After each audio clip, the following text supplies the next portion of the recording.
সম্পর্কে পরিচিত করেছিলেন? এমন প্রশ্নের উত্তর কিন্তু মোটেও এক না।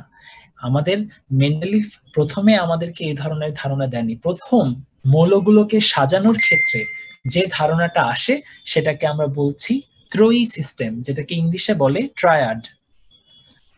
ডোবেরিনের নামে এই বিজ্ঞানী প্রথম দেখিয়েছেন যে লিথিয়াম, পটাশিয়াম এদের যে পারমাণবিক ভর সেটাকে যোগ করে 2 দিয়ে ভাগ করলে সোডিয়ামের পারমাণবিক ভর পাওয়া যায় এবং দেখা যায় এই তিনজনের বৈশিষ্ট্যের মধ্যে একটা মিল আছে। এভাবে তিনটা মৌলকে নিয়ে গ্রুপে ভাগ করে মৌলগুলোকে প্রথম সাজান যে মহান বিজ্ঞানী, তার নাম ডোবেরিনার। তাই আমাদের ভর্তি পরীক্ষার জন্য এতটুকু জানতে হবে, ত্রয়ী সিস্টেমকে প্রবর্তন করেন ডোবেরিনার। এবার আসো, আরো কিছু মৌল পরবর্তীতে আবিষ্কার হওয়ার পরে নতুন কি কনসেপ্ট আসলো। যে কনসেপ্টটা আসলো সেটার নাম হচ্ছে অষ্টক, ইংলিশে যেটাকে কি বলে? অক্টেভ। অষ্টককে ইংলিশে কি বলে? অক্টেভ। এন্ড অক্টেভ কথাটার সাথে কিন্তু যারা আমরা মিউজিকের সাথে ইনভলভ বা মিউজিক নিয়ে আমরা শুনে আসছি তারা অন্তত এইটা তো জানি যে সারেগামা পাধানিসা বলে একটা বিষয় আছে, যেটা ইংলিশে ডোরে মি ফা সোলা টি টো বলা হয়। সো এখানে দেখো প্রতি 7 নাম্বার মানে 7টা শেষে 8 নম্বরে গিয়ে সিমিলারিটি থাকে। একই রকম উনিও দেখালেন যে মৌলগুলোকে যদি আণবিক ভর অনুসারে বা পারমাণবিক ভর অনুসারে সাজানো হয়, সেই ক্ষেত্রে প্রতি অষ্টম মৌলে গিয়ে বৈশিষ্ট্যের পুনরাবৃত্তি ঘটে। এভাবে অষ্টক আকারে সাজালেন যে মহান বিজ্ঞানী, তার নাম হচ্ছে নিউল্যান্ড। এরপর মেন্ডেলিভ সাহেব একটা বিশেষ ছক আকারে আমাদেরকে পেরিয়ডিক টেবিল উপহার দিলেন। এই বিশেষ ছক সম্পর্কে তোমাদের ভর্তি পরীক্ষায় প্রশ্ন আসবে, যেখানে পর্যায় কয়টা ছিল? 12টা। খেয়াল রাখতে হবে, আধুনিক পর্যায় সারণীতে পর্যায় 7টা হলো, মেন্ডেলিফের পর্যায় সারণীতে পর্যায় 12টা। আধুনিক পর্যায় সারণীতে গ্রুপের সংখ্যা 9টা, সর্বাধুনিকে 18টা, আর মেন্ডেলিফেরটাতে 8টি গ্রুপে বিন্যস্ত হচ্ছে, তা আমাদের মনে রাখতে হবে। এই 12টি পর্যায় এবং 8টি গ্রুপে 63টি মৌলকে উনি ঠাঁই দিয়ে একটি বিশেষ চার্ট আমাদের সামনে উপস্থাপন করেন।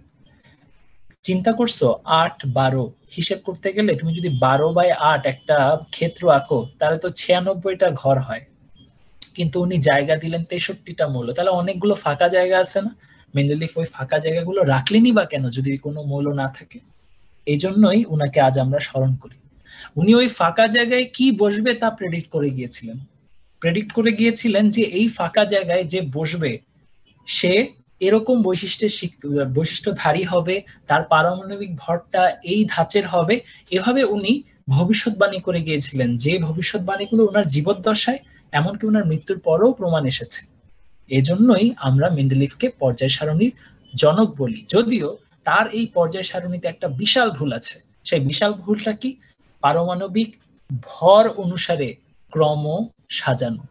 পারমাণবিক ভর, এখানে আমি ধর্ম লিখেছি, ধর্ম হবে না, বলতে হবে ভর। পারমাণবিক ভর অনুসারে প্রথম মৌলগুলোকে সাজানোর কাজ করেছিলেন দিমিত্রি মেন্ডেলিফ। পরবর্তীতে 1913 সালে মোসলে সাহেব যখন আমাদেরকে পারমাণবিক সংখ্যা সম্পর্কে পরিচিত করলেন, তখন দেখা গেল পারমাণবিক সংখ্যা অনুসারে সাজানো গেলে পর্যায় সারণীতে মৌলগুলোর বৈশিষ্ট্যের পুনরাবৃত্তিগুলোকে আরো সুন্দরভাবে ব্যাখ্যা করা যায়। সেখান থেকেই পরবর্তীতে বোর সাহেব ইলেকট্রন বিন্যাসের ভিত্তিতে বিস্তৃত আকারে পর্যায় সারণী তৈরি করেন, যার অনেকগুলো সিনোনিম।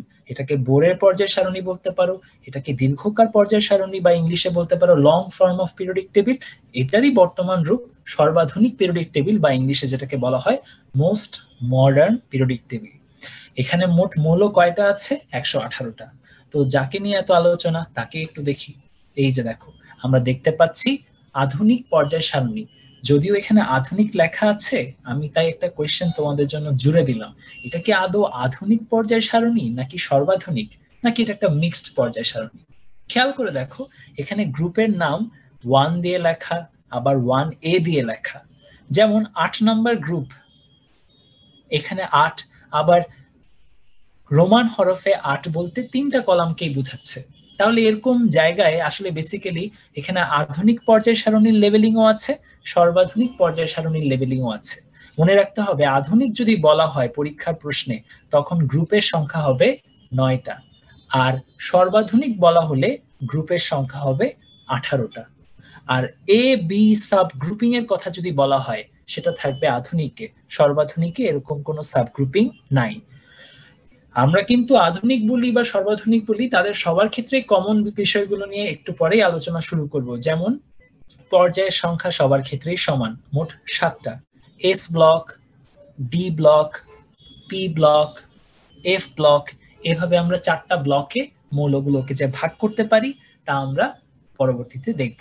তবে এই পর্যায় সারণী থেকে আমাদের বেসিক কতটুকু শিখতে হবে? মনে রাখবা, তোমাদের ভর্তি পরীক্ষায় ভালো করার জন্য অবশ্যই এস ব্লক এবং পি ব্লকের সদস্যদের যে গ্রুপের সদস্যদের নাম সেটা মনে রাখতে হবে। এটা মনে রাখার জন্য অনেক নেমোনিক আছে, আমরাও আজকে একটা নেমোনিক শেখাবো তোমাদেরকে। তবে তোমরা যদি অলরেডি কোনো কিছু শিখে থাকো সেটাকেই প্রায়োরিটি দিতে হবে, কারণ যা অলরেডি শিখে ফেলেছি তাকে পরিবর্তনের কোনো প্রয়োজন নেই। আর সিরিয়ালি প্রথম কয়টি মৌলের ইলেকট্রনিক বিন্যাস বা ধরো পারমাণবিক সংখ্যা আমাদের জানা উচিত, সেক্ষেত্রে আমি বলবো অন্তত 30, 1 নাম্বার থেকে 30 নাম্বার অ্যাটমিক নাম্বার পর্যন্ত অন্তত অ্যাটমিক নাম্বার কোনটা কার কত তা যাতে আমাদের মনে থাকে সেদিকে আমাদের খেয়াল রাখতে হবে। এখন তোমাদের কাছে আমার একটা প্রশ্ন, বলতে হবে এই পর্যায় সারণীতে সবচেয়ে বড় গ্রুপ কোনটা? সবাই চ্যাট অংশে, চ্যাট বক্সে এই আনসারটা লিখে ফেলো, সবচেয়ে বড় গ্রুপ কোনটা। কেউ হয়তো চিন্তা করতে পারো যে গ্রুপ 1টা অনেক লম্বা, কেউ হয়তো চিন্তা করতে পারো গ্রুপ 18টা অনেক লম্বা, সেই হিসেবে এরও আনসার হতে পারে, তাহলে কিন্তু ভুল আনসার হচ্ছে। আবার কেউ হয়তো চিন্তা করতে পারে এই 8 যেটা সর্বাধুনিক বা আধুনিক কনসিডার করতে গেলে, আধুনিক কনসিডার করতে গেলে 3টা কলাম জুড়ে আমরা দেখতে পাচ্ছি, তাহলে এই ক্ষেত্রে মনে হয় আনসার হবে 8। সেটাও কিন্তু একটা ভুল উত্তর হবে। আমি অনেকেরই উত্তর দেখতে পাচ্ছি, সঠিক উত্তরটা সবাই আমাকে জানিয়ে দিচ্ছে মেসেঞ্জারে, এবং সেই গ্রুপটা আমি যাদের নাম আমি নামও বলতে পারি, জিশান, শারিয়ার আহমেদ, ইকবাল হাসান, আনিকা বুশরা, আমি নাম শেষ করতে পারবো না, এতগুলো নাম, এগুলো থেকে বাচ্চা কাচ্চারও নাম রাখা যাবে, এত নাম দেখা যাচ্ছে। সবাই মনে রাখবা আনসারটা হচ্ছে গ্রুপ 3, কারণ এখানে এই এলাকাটাতে একটা বস্তি আছে। বস্তি মানে এক জায়গায় অনেক মানুষের বসবাস। এই যে ল্যান্থেনাইট সিরিজ, অ্যাক্টিনাইট সিরিজ, এদেরকে আসলে এই এলাকায় জায়গা দিতে হয়েছে কারণ এদের বৈশিষ্ট্যের একটা মিল আছে, এদেরকে অন্য কোথাও মূলত জায়গা দেওয়ার সুযোগ হয়নি বলে, এখানে একই সাথে বসানোর সুযোগ হয়নি বলে এদেরকে আমরা নিচে প্লেস করেছি। তাহলে বলো, যাদের থাকার কথা ছিল এখানে তাদেরকে আমরা রাখলাম নিচে, এটা কি হইলো? এটা তো একটা ত্রুটির পর্যায়ে পড়লো। তাহলে পর্যায় সারণীর ত্রুটি কি? এরকম কোয়েশ্চেনে আমাদের মাথায় রাখতে হবে ল্যান্থেনাইট এবং অ্যাক্টিনাইট সিরিজের যে অবস্থান, ল্যান্থেনাইট এবং অ্যাক্টিনাইট সিরিজের যে অবস্থান, সেটা একটা ত্রুটির পর্যায়ে পড়ে। সবচেয়ে বড় গ্রুপ কোনটা হবে? 3। আধুনিক বললে 3B, সর্বাধুনিক বললে শুধু 3। আর সবচেয়ে বড় পর্যায়, এমন প্রশ্নে আগে উত্তর দিত মানুষ 6 নাম্বার, কারণ 6 নাম্বার কমপ্লিট ছিল, 7 নাম্বার কমপ্লিট ছিল না, কিন্তু এখন 7 নাম্বারও কমপ্লিট হয়ে গেছে। তাহলে আনসার কি হবে? দুইটাই, 6 এবং 7। তোমাদের কাছে আরেকটা জিনিস খেয়াল রাখতে হবে যে পর্যায় সারণীর ত্রুটি বললে শুধুমাত্র ল্যান্থেনাইট বা অ্যাক্টিনাইট সিরিজের যে অবস্থান সেটাই একমাত্র ত্রুটি না, আরো ত্রুটি আছে। যেমন এই হাইড্রোজেন বেচারা একা পড়ে গেছে ধাতুদের গোত্রে, সে কিন্তু ধাতু না, সে একটা গ্যাস। তার পজিশন যেহেতু এস ব্লকে পড়েছে, তার কনফিগারেশন অনুযায়ী তাকে বাধ্য হয়ে এখানে থাকতে হচ্ছে, কিন্তু বৈশিষ্ট্যের সাথে মিল নেই। একই রকম হিলিয়াম, তার থাকা উচিত ছিল এই এলাকায়, কিন্তু তাকে রাখা হলো এই এলাকায়। তাহলে হাইড্রোজেন বলি কিংবা হিলিয়ামের পজিশন বলি, এগুলো কিন্তু পর্যায় সারণীর ত্রুটি। এছাড়া আর কোনো ত্রুটি আছে কিনা? আছে। যেমন এই থোরিয়াম, এই থোরিয়াম আসলে মূলত ডি ব্লক সদস্য, কিন্তু ওখানে জায়গা না থাকার কারণে তাকে এখানে জায়গা দেওয়া হয়েছে। এফ ব্লকের সদস্যদের পাশে এদেরকে অবস্থান দেওয়া হয়েছে। সো থোরিয়ামের যে পজিশন এরর, এটাও কিন্তু আমাদের পিরিয়ডিক টেবিলের এরর। তাহলে পিরিয়ডিক টেবিলের এররের ক্ষেত্রে আমরা এই পয়েন্টস গুলো মনে রাখবো: ল্যান্থেনাইট অ্যাক্টিনাইট সিরিজের অবস্থান, হাইড্রোজেনের অবস্থান, হিলিয়ামের অবস্থান এবং থোরিয়ামের অবস্থান। অন্তত এই 4টা কথা আমাদের ত্রুটি হিসেবে মনে রাখতে হবে। আমরা আমাদের পরের স্লাইডে চলে যাই। এটা একটা ইন্টারেস্টিং স্লাইড। এই স্লাইডটা আমাদেরকে অ্যাসিস্ট করবে কিভাবে আমরা কোনো একটা পারমাণবিক সংখ্যা শুনে তাদেরকে তাদের গ্রুপ নাম্বার, পর্যায় নাম্বার, সেটা আমরা যাতে গেস করতে পারি। যেমন ধরো এটা আসলে বেসিক্যালি গ্রুপ 1 আর এটা কি গ্রুপ 18। আমরা এদেরকে মনে রাখার সূত্র শেখাবো। লিনাকে রবি সাজিয়েছে ফ্রান্সে, এভাবে মনে রাখা যায়। আবার হেনা আর করিম যাবে রমনায় অর্গানাইজেশন, এভাবে বা আজকে এভাবে মনে রাখতে পারো। এগুলো সূত্র রিটেন ভার্সন তোমরা পাবা, বাট এগুলোর চাইতেও বেশি গুরুত্বপূর্ণ হচ্ছে প্রত্যেকটা পর্যায়ে কয়টা মৌল আছে সেই সংখ্যাগুলো, এগুলোকে আমরা বলি ম্যাজিক নাম্বার। যেমন ধরো প্রথম পর্যায়ে আছে 2টি মৌল, এরপর দ্বিতীয় পর্যায়ে তৃতীয় পর্যায়ে এদের আছে 8টি মৌল, তাই এদেরকে আমরা বলতেছি হ্রস্ব পর্যায়। আবার 18টি মৌল আছে বলে এদেরকে আমরা বলি দীর্ঘ পর্যায়। 32টি আছে বলে এদেরকে আমরা বলি অতি দীর্ঘ পর্যায়। এখানে মনে রাখবা 2, 8, 18, 32 এগুলো হচ্ছে ম্যাজিক নাম্বার। কেন ম্যাজিক নাম্বার একটা জিনিস খেয়াল করো, যেমন হাইড্রোজেনের গ্রুপের পরবর্তী সদস্য যে লিথিয়াম, সেটা তুমি কিভাবে বের করবা? যেহেতু সে প্রথম পর্যায়ে, এই 2 যোগ করে দিবা, যোগ করে দিলে ভ্যালু চলে আসবে 3। দ্বিতীয় পর্যায়ে 3-এর সাথে 8 যোগ করে দিলে আমরা পেয়ে যাব 11, তাহলে 11 হবে সোডিয়ামের অ্যাটমিক নাম্বার। একই রকম ভাবে পটাশিয়ামেরটা আমরা পেয়ে যাব 19। এভাবে কিন্তু আমরা প্রত্যেকটা মৌলের, একই গ্রুপের অন্তর্ভুক্ত মৌলগুলোর একজনের অ্যাটমিক নাম্বার জানা থাকলে আমরা বাকিগুলোর অ্যাটমিক নাম্বার জেনে নিতে পারবো।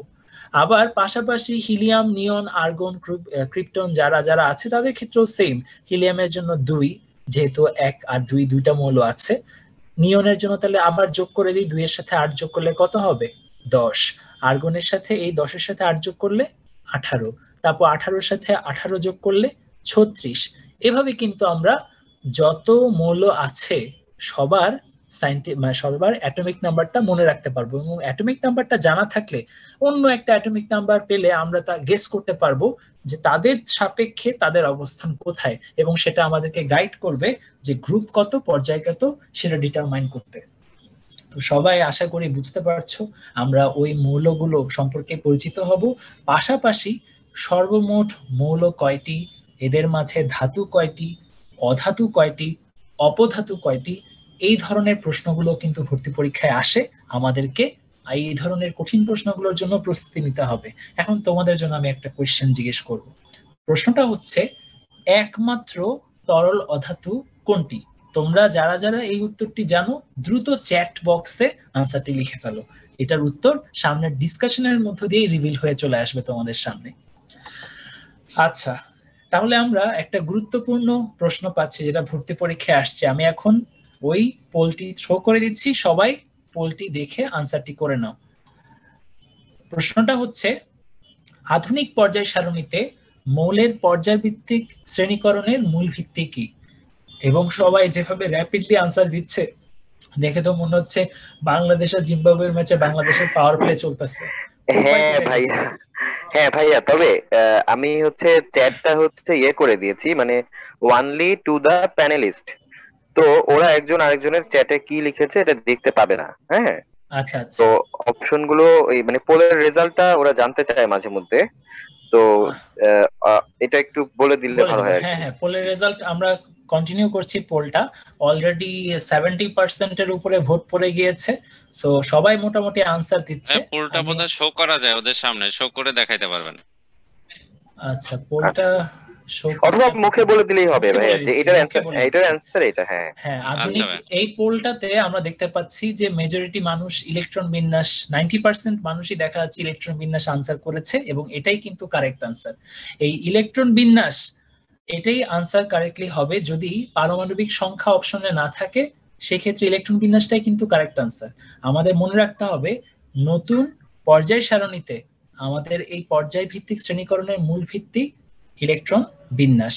যদি এমন সিচুয়েশন থাকে যে পারমাণবিক সংখ্যাও অপশনে আছে সেই ক্ষেত্রে আমরা একটু দ্বিধাগ্রস্ত হতেই পারি, বাট যেহেতু এরকম দ্বিধান্বিত হওয়ার অপশন নেই সেক্ষেত্রে এখানে আনসারটা হবে ইলেকট্রন বিন্যাস। তো যাই হোক, পোলটা সবাই ভালো করেছে। আমি পোলটা আপাতত যারা যারা এখনো ভোট দাওনি দিতে পারো, আর যারা যারা জেনে গেছো তারা তো জেনেই গেছো। আমরা পরবর্তী স্লাইডে চলে যাচ্ছি। আমাদের এই স্লাইডে আমরা বেসিক্যালি একটা আউটলাইন পাচ্ছি। S block, P block, D block, F block, এই প্রত্যেকটা ব্লকের আমরা একটা ওরিয়েন্টেশন দেখতে পাচ্ছি এস ব্লকের সদস্যরা কোথায় আছে, ডি ব্লক কোথায় আছে, পি ব্লক কোথায় আছে, এফ ব্লক কোথায় আছে। আমাদের কিন্তু এই এলাকাটা চিনলেই হবে না, এই এলাকায় বাসিন্দা কয়জন সেটাও জানতে হবে। তো স্টেপ বাই স্টেপ আমরা সেই বাসিন্দা কয়জন সেগুলো শিখে রাখতেছি। দেখো, এস ব্লক মৌল, এই এস ব্লক মৌলগুলোর গ্রুপ কয়টা? এমন প্রশ্নে কেউ 1 আর 2 বলে চুপ থাকবে না। সাথে 18 নম্বর গ্রুপটাকেও পাত্তা দিতে হবে। আমাদের এই এস ব্লকের একজন সদস্য নিষ্ক্রিয় বলে তাকে ওই এলাকায় আমরা পাঠাই দিছি, কিন্তু সে যে এস ব্লকের তা মনে রাখতে হবে। এস ব্লকের মোট সদস্য সংখ্যা 14। এস ব্লকের শেষ শক্তি স্তরে ইলেকট্রনিক কনফিগারেশনটা তাদের গ্রুপ নাম্বারকে সাজেস্ট করে, যদিও NS2 থাকলে অলওয়েজ যে গ্রুপ 2 হবে তা কিন্তু না।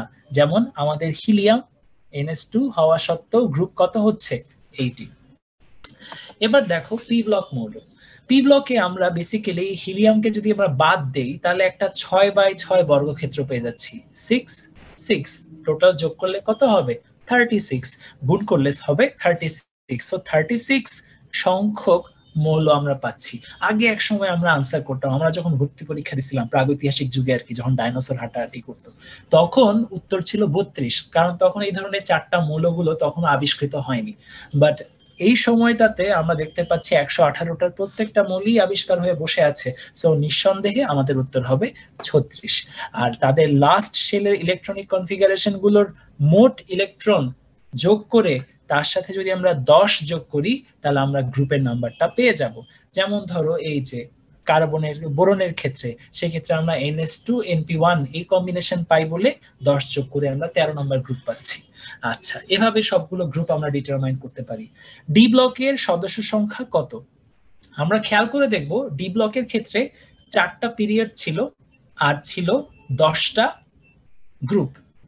তো 10টা গ্রুপ, সরি বাংলা ইংলিশ মিলাই লিখলে সমস্যা, একসাথেই লিখি, বাংলাতেই লিখি, ইংলিশে লিখি। সবাই দেখতে পাচ্ছ হোপফুলি যে এখানে 4টা গ্রুপ, এখানে 4টা পিরিয়ড আর এদিকে 10টা গ্রুপ। সো 4 × 10 40 হওয়া উচিত ছিল। তাহলে 40 না হয়ে 41 কেন? বিকজ একজন সদস্যকে আমরা নিচে জায়গা দিছি, উপরে জায়গা খালি না থাকায়, তার নাম থোরিয়াম। তো টোটাল এলিমেন্টের সংখ্যা 41। আর মনে রাখতে হবে যেটা এই শুরু, এগুলোকে আবার আমরা অবস্থান্তর সিরিজও বলি, যে ডি ব্লকের ক্ষেত্রে শুরুটা আর শেষটা এগুলোকে আমরা অবস্থান্তর সিরিজ বলি। যেমন শুরুটা হয় প্রথমটার ক্ষেত্রে চতুর্থ, এখানে তো টোটাল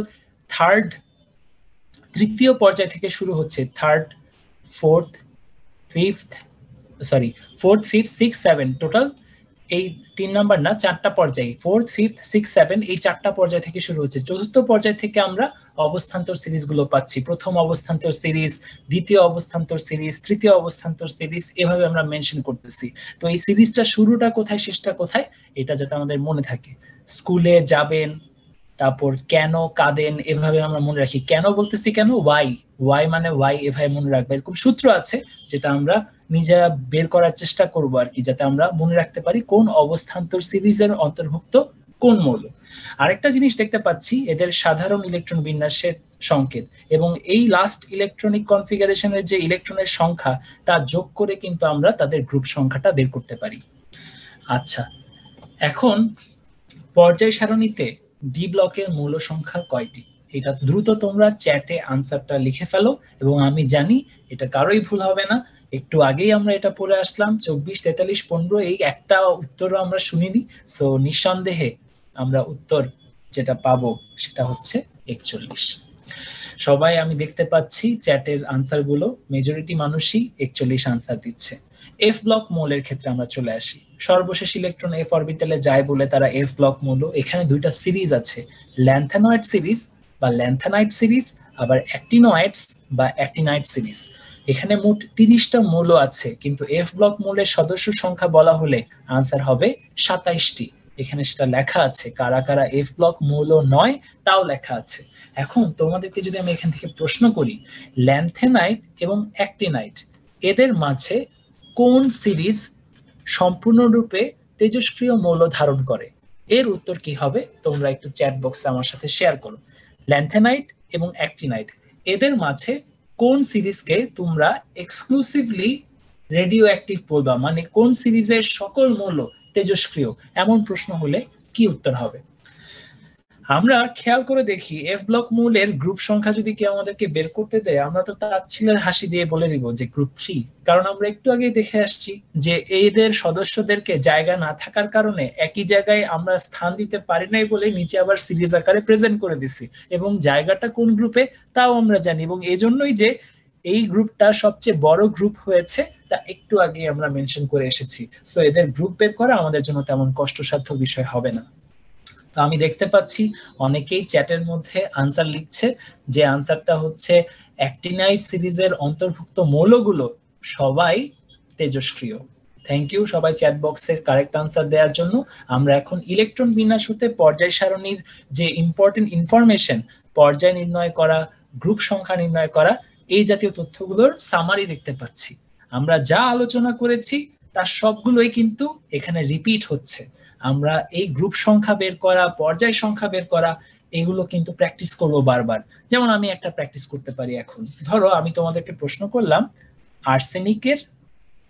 আর্সেনিক 33 এর পর্যায় কি হবে, গ্রুপ কি হবে, গ্রুপ কি হবে, পর্যায় কি হবে। এই ক্ষেত্রে আমরা অনেকে 1s 2s 2p এভাবে হিসেব করে আফবাউ নীতি অনুসারে আমরা ইলেকট্রনিক কনফিগারেশন বসিয়ে আমরা অনেক লম্বা করে লিখে সিদ্ধান্তে আসতে পারি।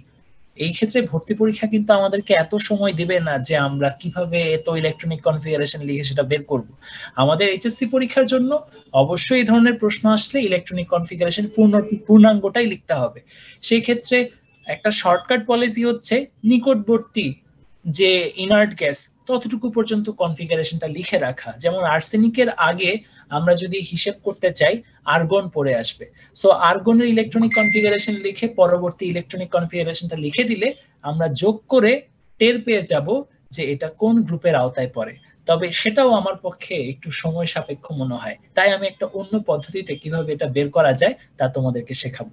যেমন একটু আগেই তোমাদেরকে আমি পর্যায় সারণীতে যে ইনার্ট গ্যাসগুলো আছে সেগুলো দেখালাম, হিলিয়াম, নিয়ন, আর্গন, ক্রিপ্টন।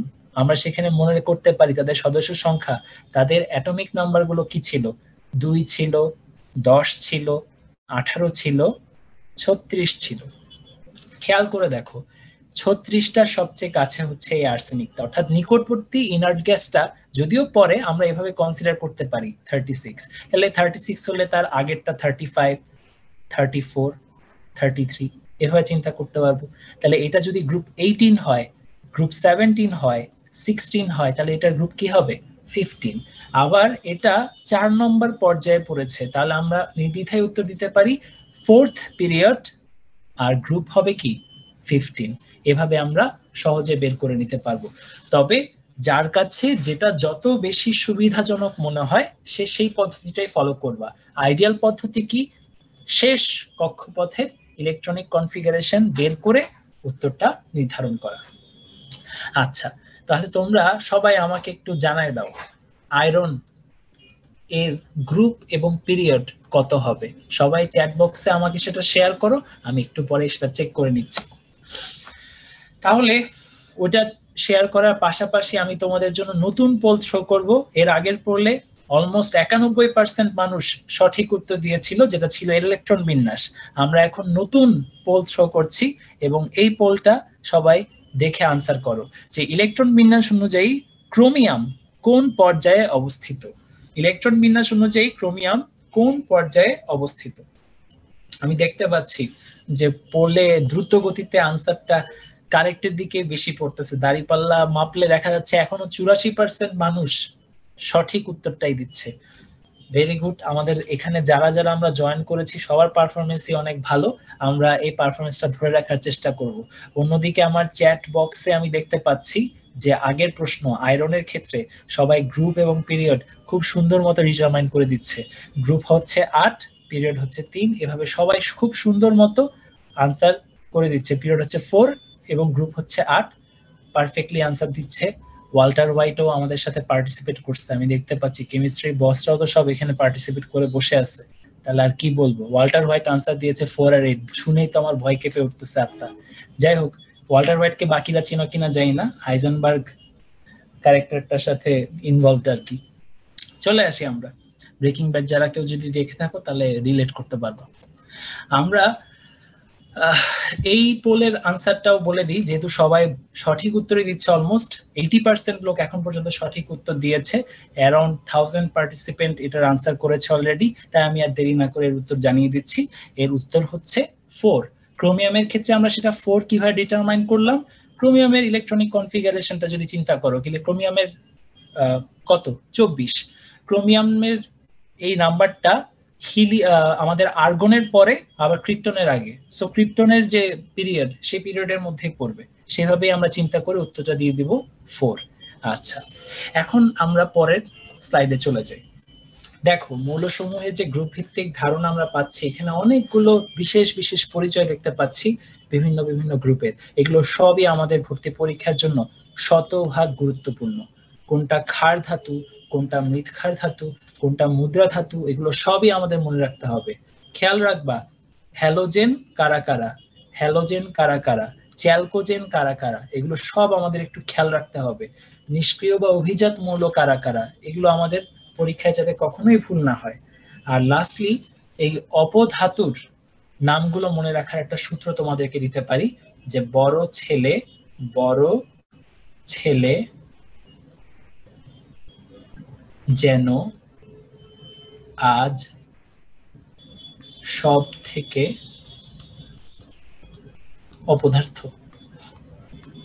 বড় ছেলে আজ যেন সব থেকে অপদার্থ। এই বড় বোরন, ছেলে সিলিকন, যেন জার্মেনিয়াম, আর্সেনিক আজ সব অ্যান্টিমনি, আর থেকে দিয়ে টেলোরিয়াম। অপদার্থ দিয়ে কেউ আবার অ্যাস্টাটিন ভাববা না, অপধাতু দিয়ে অপধাতু, এটা মনে রাখার চেষ্টা করবা। অপধাতুর সংখ্যা 6টা, এই জিনিসটা খেয়াল করে রাখো। একটু পরে আমরা এমন একটা সিচুয়েশন পাবো যেখানে আমাদের এই জ্ঞানটা একটু ডাউটে ফেলে দেবে আমাদেরকে। গ্রুপের ছন্দ লাগবে না মন্দ, তবে যদি তোমাদের আগে থেকে কোনো ছন্দ থেকে থাকে তাহলে সেটাও হবে না মন্দ। এই দিকে খেয়াল রেখে আমি ছন্দগুলো একবার বলি। হাই লিনাকে রুবি সাজাবে ফ্রান্সে, বিরিয়ানি মোগলাই কাবাব, শুনেই তো লোভ লেগে যাচ্ছে, বাট শুনে সরিয়ে বাইরে রাখতে হবে। বাংলাদেশের আলিয়া, বাংলাদেশে আবার আলিয়া আছে নাকি, আমি তো এভাবে পড়তাম। বোন আমার গেল ইন্ডিয়া ও থাইল্যান্ড নাচতে। তো যাই হোক, তোমরা বাংলাদেশ আলিয়া যা ইচ্ছা বানাও, কোনো সমস্যা নেই। কাঁদলে শার্ট গেঞ্জি স্যান্ডেল পাবে ফিরে, আমি পড়ছিলাম কামাল শীঘ্রই জিনিয়াস সোনিয়াকে পাবে ফিরে। এরকম অনেক মজার মজার সূত্র আছে। নাফিস আছে আন্টির বাসায় মস্কোতে, আমি পড়তাম নতুন পুরান আসলে সবই বাতিল মাল। অনেকে অনেকভাবে পড়ে, যে যেভাবে পড়ে, যার যেভাবে মনে থাকে সেভাবে মনে রাখতে পারো। তো যাই হোক, এগুলো আমাদের অনেক কাজে দেবে যদি আমরা মনে রাখতে পারি। এস ব্লক মৌলসমূহের রসায়ন, এখানে আমরা বেসিক্যালি কমন ক্যারেক্টার যেগুলো আমাদের মনে রাখতেই হবে সেগুলো দেখতে পাচ্ছি। কেন ক্ষার ধাতু বলা হয় তার ব্যাখ্যা এখানে আমরা দেখতে পাচ্ছি। কেন মৃৎক্ষার ধাতু বলা হয়, অক্সাইড এবং কার্বনেট লবণ মাটি বা মৃত্তিকায় পাওয়া যায়, তাই আমরা মৃৎক্ষার ধাতু বলি, তার ব্যাখ্যা দেখতে পাচ্ছি। কেউ কি বলতে পারবা কেন আদর্শ বা প্রতিনিধি মৌল বলা হয় এস ব্লক এবং পি ব্লকের মৌলসমূহকে? এটার আনসারটা একটু ডেসক্রিপটিভ, যেটা চ্যাট বক্সে দেওয়া সম্ভব না, তাই কেউ চেষ্টাও করো না, আমি বলে দিচ্ছি। এস ব্লক এবং পি ব্লকের সদস্যদের শেষ কক্ষপথের যে ইলেকট্রন সংখ্যা তা সাজেস্ট করে যে তারা সহজেই ইলেকট্রন হারিয়ে বা ইলেকট্রন গ্রহণ করে খুব সহজেই অষ্টক পূর্ণ করে তাদের কাঙ্ক্ষিত ইলেকট্রনিক কনফিগারেশন গেইন করার চেষ্টা চালাতে পারে।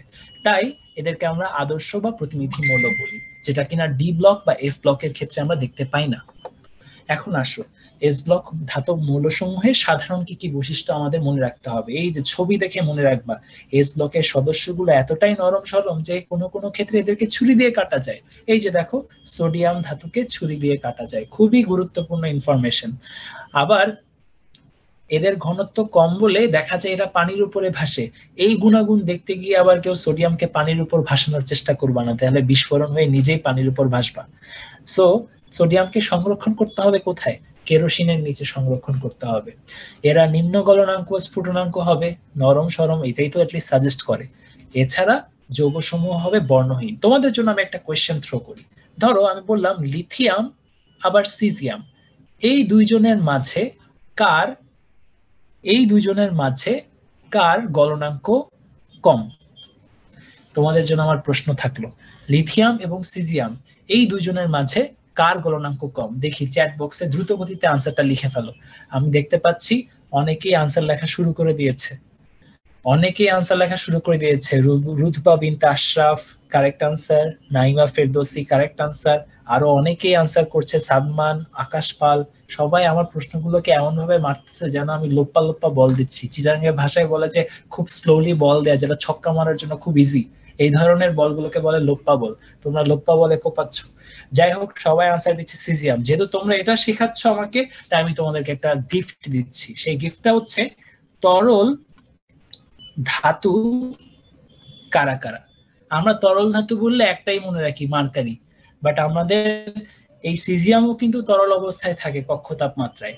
আমরা সেগুলোকে মনে রাখি ভাবে, ফ্রান্সে গিয়ে হাজি সাইজ, ফ্রান্সে গিয়ে হাজি সাইজ, মনে রাখবা, ফ্রান্সে গিয়ে হাজি সাইজ। সিজিয়াম, মার্কারি, গ্যালিয়াম, ফ্রান্সিয়াম, এই ভুল যাতে কোনোদিন না হয়, এই তরল ধাতুগুলোকে মনে রাখবা। এগুলা তরল অবস্থায় থাকে, লিথিয়াম কঠিন, সিজিয়াম তরল। তাহলে বুঝতেই পারতেছো গলনাঙ্কের মান কার বেশি হবে কার কম হবে। আচ্ছা, তো যাই হোক, আমরা এস ব্লক ধাতব মৌলসমূহের আরো কিছু সাধারণ বৈশিষ্ট্য শিখতে পারবো। ডায়াম্যাগনেটিক, চৌম্বক দ্বারা বিকশিত হয়। আমরা ফিজিক্স পড়লে ডায়াম্যাগনেটিক কি, ফেরোম্যাগনেটিক কি, প্যারাম্যাগনেটিক কি, আমাদের কনসেপ্ট একদম ক্লিয়ার হয়ে যাওয়ার কথা। তাও আমি তোমাদের কাছে সংক্ষেপে সীমিত পরিসরে স্বাস্থ্যবিধি মেনে তোমাদেরকে আমি একটু এই ম্যাগনেটিজমের কনসেপ্টটা ক্লিয়ার করে দিই। ধরো এই যে পি অরবিটালের কথাই চিন্তা করো। এই পি অরবিটালের মধ্যে তিনটা রুম আছে আমরা দেখতে পাচ্ছি। যদি দেখা যায় অযুগ্ম ইলেকট্রনের সংখ্যা ম্যাক্সিমাম, সেই ক্ষেত্রে প্রত্যেকটাই আলাদা আলাদা চুম্বক হিসেবে north pole south pole create করে অ্যাট্রাকশন করার সুযোগ রাখবে, তাই এদেরকে আমরা বলি ফেরোম্যাগনেটিক। আর অন্যদিকে যদি অযুগ্ম ইলেকট্রনের সংখ্যা কমে আসে, ধরো অযুগ্ম ইলেকট্রনের সংখ্যা কমে আসলো, এরকম সিচুয়েশনে দেখা যায় চুম্বক ক্ষেত্র দ্বারা আকর্ষণের যে ক্ষমতা সেটা একটু হ্রাস পায়, কারণ দেখা যায় এই দুইজন ইলেকট্রন একে অন্যের চুম্বকত্বকে নিউট্রাল করে দেওয়ার সুযোগ পায়, যেটা একটু কমে আসার কারণ হিসেবে হয়ে দাঁড়ায়। সো এদেরকে আমরা বলি প্যারাম্যাগনেটিক, যাদের অযুগ্ম ইলেকট্রনের সংখ্যা কম। আর অন্যদিকে যাদের অযুগ্ম ইলেকট্রন থাকেই না, তাদেরকে আমরা কি বলবো, ডায়াম্যাগনেটিক, তারা চৌম্বক দ্বারা বিকশিত হবে। তাহলে এস ব্লকের ধাতুগুলো কিন্তু বেসিক্যালি লাস্টের ইলেকট্রন কিন্তু অযুগ্ম অবস্থায় আছে বলতে পারো, সেই হিসেবে তারা ডায়াম্যাগনেটিক না। তাহলে ডায়াম্যাগনেটিক কারা বেসিক্যালি, যদি আমি তাদের আয়নের কথা বলি, যেমন সোডিয়াম আয়নের কথা বলি কিংবা ম্যাগনেসিয়াম আয়নের কথা বলি, সেই ক্ষেত্রে কিন্তু তাদের কাঠামোটা ইনার্ট গ্যাসের মতো হয়ে যাচ্ছে, যেখানে অযুগ্ম কোনো ইলেকট্রন নাই।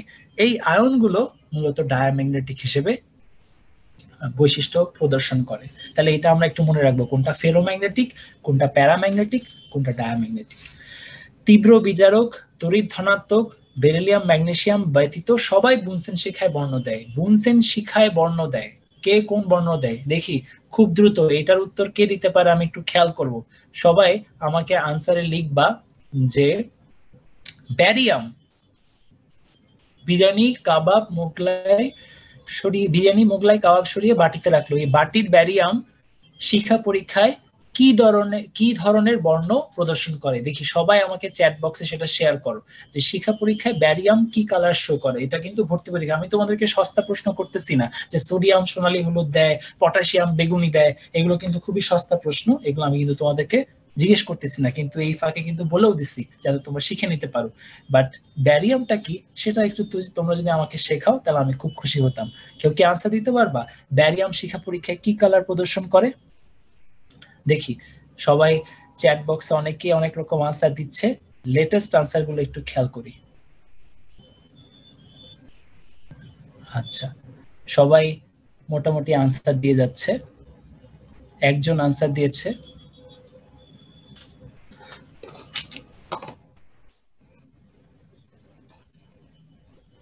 সহল আমার কথা শুনতে পাচ্ছ?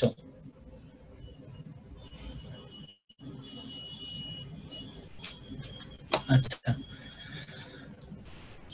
সহল, হ্যাঁ শুনতে পাচ্ছ তো কথা? জি জি স্পষ্ট স্পষ্ট। ঠিক আছে। আচ্ছা, যারা চ্যাটে হচ্ছে অনেকেই একটা প্রশ্ন খুব আসছে, সেটা হচ্ছে যে ওই আবারও তোমরা পিডিএফ কোথায় পাবো সেটা জানতে চাচ্ছ। সেটা হচ্ছে unmeshbd.com যে ওয়েবসাইট, সেখানে ক্লাসের পরের দিন সেটা তোমরা পেয়ে যাবা। আর হচ্ছে সবাই খুব অ্যাক্টিভ, প্রশ্ন করছো, ভালো লাগছে। আর ভাইয়ার ক্লাসও খুব সবাই মনোযোগ দিয়ে শুনছো, আরো মনোযোগ দাও, তাহলে প্রশ্নের উত্তরগুলো আসলে ভাইয়া সব বলে দিচ্ছেন, হয়তো কেউ কেউ মিস করছো আর কি। হ্যাঁ, তো ক্লাসেই মনোযোগটা রাখো, প্লাস যে কোনো প্রয়োজনে কিউ এন্ড এ বক্স তো আছেই। আবার অনেকে ভাইয়া যখন চ্যাটের চ্যাট বক্সে কিছু লিখতে বলছেন উত্তর, সেটা ভুলে হয়তো Q&A বক্সে উত্তর দিয়ে দিচ্ছ, সেটা না করে চ্যাট বক্সেই লিখলে ভালো হবে। আবার অনেক প্রশ্ন আবার চ্যাট বক্সে লিখছো, সেটা চ্যাট বক্সে না লিখে Q&A বক্সে লিখতে হবে। আচ্ছা ঠিক আছে? আচ্ছা ঠিক আছে, ওকে। ঠিক আছে, থ্যাংক ইউ সোহল। আমরা দেখতে পাচ্ছি অনেকেই উত্তর কারেক্ট দিচ্ছে। ব্যারিয়ামের ক্ষেত্রে আমরা জানি যে উত্তরটা হবে সেটা কি, অ্যাপল গ্রিন, আপেল সবুজ। আমরা দেখতে পাই শিক্ষা পরীক্ষায় বর্ণ থাকে আপেল সবুজ। সো কমন যেগুলো আছে সেগুলো তো আমরা পারবোই, আনকমন গুলো পাশাপাশি শিখে রাখবো।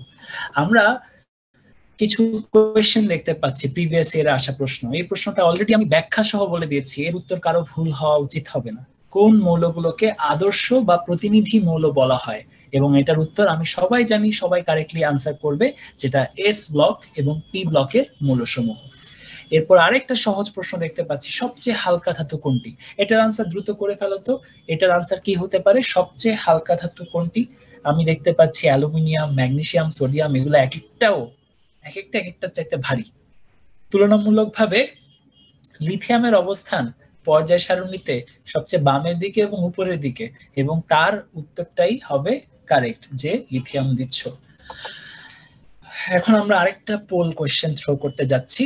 এটাও খুবই ইজি একটা পোল। আগের পোলে 80% মানুষ সঠিক উত্তর দিয়েছিল, সেই উত্তরটা ছিল পিরিয়ড হচ্ছে 4।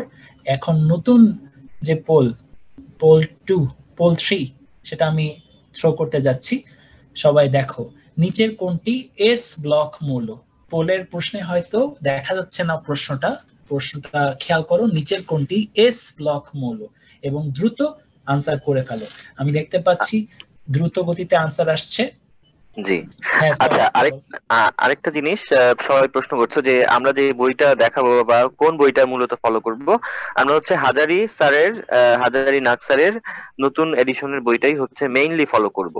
আরেকটা প্রশ্ন প্রচুর পরিমাণে করছো তোমরা বা কনফিউশন, সেটা হচ্ছে যে অপধাতু আগের বইগুলোতে 7টা লেখা ছিল। হ্যাঁ, তোমরা রাইট যে আগের বইগুলোতে 7টাই লেখা ছিল, কিন্তু এখনকার নতুন বইয়ে, হাজারি স্যারের নতুন বইয়ে এটা 6টা লেখা আছে এবং বিসমাথকে বাদ দেওয়া হয়েছে। এবং গুহ স্যারের যে বইয়ের রেফারেন্সটা তোমরা দিচ্ছ, এটা হচ্ছে যখন আপডেট এডিশন পাবা সেখানেও কিন্তু তোমরা 6টাই পাবা। তো আমরা জানি যে সায়েন্স হচ্ছে গতিশীল, এখানে অনেক কিছু পরিবর্ধন পরিমার্জন করা হয়। তো সেরকমই একটা বিষয় হচ্ছে, এখন থেকে মনে রাখবা অপধাতু হলো 6টা। এটা নিয়ে কনফিউশনের কিছু নাই। সবসময় হাজারি স্যারের একদম লেটেস্ট এডিশনের বইটাই মেডিকেল অ্যাডমিশন টেস্টের অপশন গুলোতে ফলো করা হয়। Thank you. Thank you Sahal. এই কথাটা কিন্তু আমি তোমাদেরকে শুরুতেই বলছিলাম, 6টা যে অপধাতু সেটা একটু মাথায় রাখো, সামনে আমাদের কিছু ডিসকাশন আসবে যেখানে আসলে এটা ক্লিয়ার হয়ে যাবে। এটাই আমি পরবর্তীতে বলতাম। থ্যাংক ইউ সহল, যে তুমি আগে সেটা ক্লিয়ার করে দিলা, এবং সবারই কনফিউশন আশা করি এরপরে আর থাকবে না। তো এই পোলটার আনসার আমি রিভিল করে দিতে চাচ্ছি। 89% মানুষ সঠিক আনসার দিয়েছে, এবং আনসারটা সঠিক দেওয়াটাই খুবই স্বাভাবিক। এটার আনসারটা কি হবে? এটার আনসারটা হবে বেরিলিয়াম, যেটা একটু আগেই আমরা দেখে আসছি। বিরিয়ানি মোগলাইয়ের বিরিয়ানি তো এটাই ছিল, যেটা কিনা গ্রুপ 2 এর প্রথম মৌল হিসেবে ছিল। আমরা এখন পি ব্লকের মৌলসমূহের একটা ওভারঅল আউটভিউ দেখতে পাচ্ছি, যে পি ব্লকের সব মৌল তাপ এবং বিদ্যুৎ কুপরিবাহী। ধরো প্রশ্ন করা হলো পি ব্লকে পরিবাহী কয়টা, তখন এমন প্রশ্ন উত্তর দিতে হবে কিন্তু 13টা, কারণ ধাতু আছে 12টা, আবার গ্রাফাইটকেও ইনক্লুড করতে হবে। সো সেই হিসেব করলে আমরা মোট পরিবাহী পাচ্ছি 13টা। অপধাতু কয়টা? কোনো ডাউট না রেখে মনে রাখবা 6টা। এবং এই অপধাতুগুলো কিন্তু পর্যায় সারণীতে অন্য কোনো ব্লকেই নাই, শুধুমাত্র পি ব্লকেই তাদের অবস্থান। এই অপধাতুগুলোর গুণ কিসে?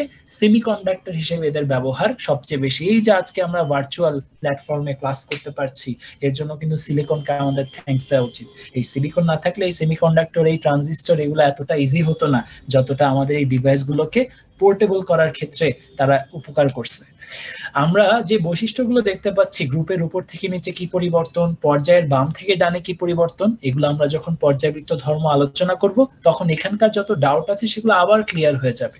তোমরা একটু খেয়াল করে দেখবা, এরা পরিবর্তনশীল যোজ্যতা দেখায়। মনে রাখবা, যাদের রুম অনেক তারা অবশ্যই ইলেকট্রনগুলোকে বিভিন্ন রুমে ডিস্ট্রিবিউট করে অনেক যোজ্যতা প্রদর্শনের ক্ষমতা তারা রাখবে। এই ঘটনাটা আমরা পি ব্লকে দেখতে পাই, ডি ব্লকে দেখতে পাই, এমনকি এফ ব্লকেও দেখতে পাই। শুধুমাত্র এস ব্লকের ক্ষেত্রে আমরা পরিবর্তনশীল যোজ্যতা দেখি না। ধাতুর সাথে আয়নীকরণ যৌগ সৃষ্টি করে, তো মেইনলি অধাতু ধাতুর সাথে আয়নিক যৌগ সৃষ্টি করবে, এটাই স্বাভাবিক। এইসব তথ্যই আমাদের মোটামুটি কমন। 13 নম্বর গ্রুপ থেকে আমরা শুরু করতেছি পি ব্লকের বিস্তারিত আলোচনা।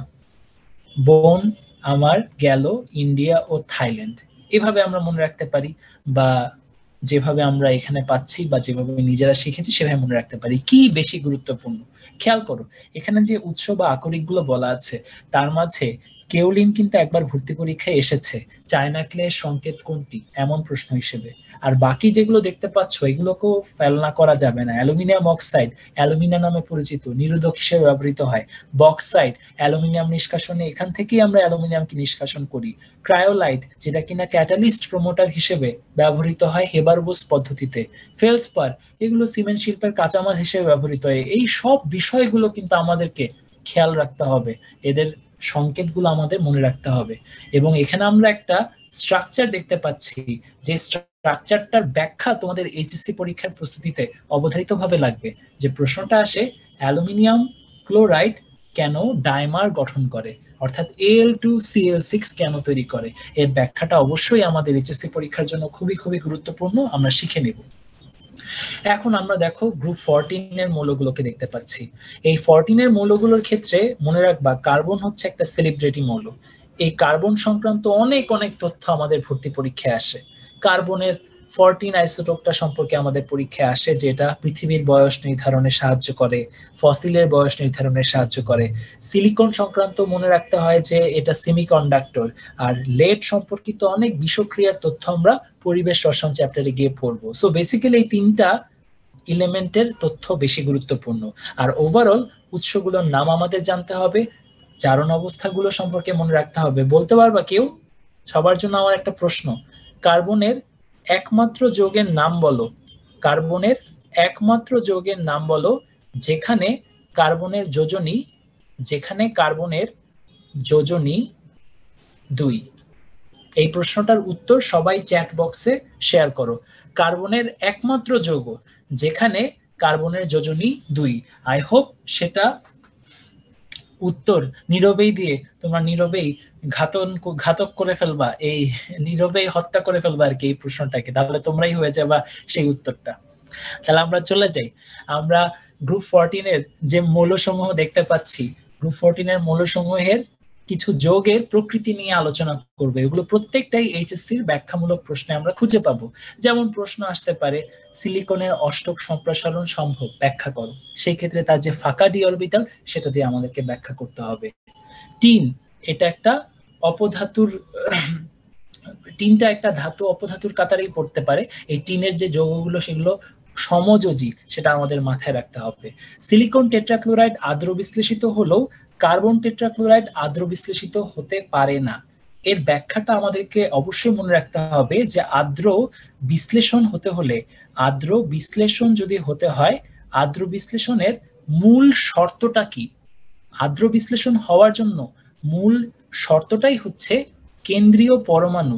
কেন্দ্রীয় পরমাণু যেটা হতে পারে এখানে কি সিলিকন, কেন্দ্রীয় পরমাণুর মধ্যে অবশ্যই কি থাকতে হবে?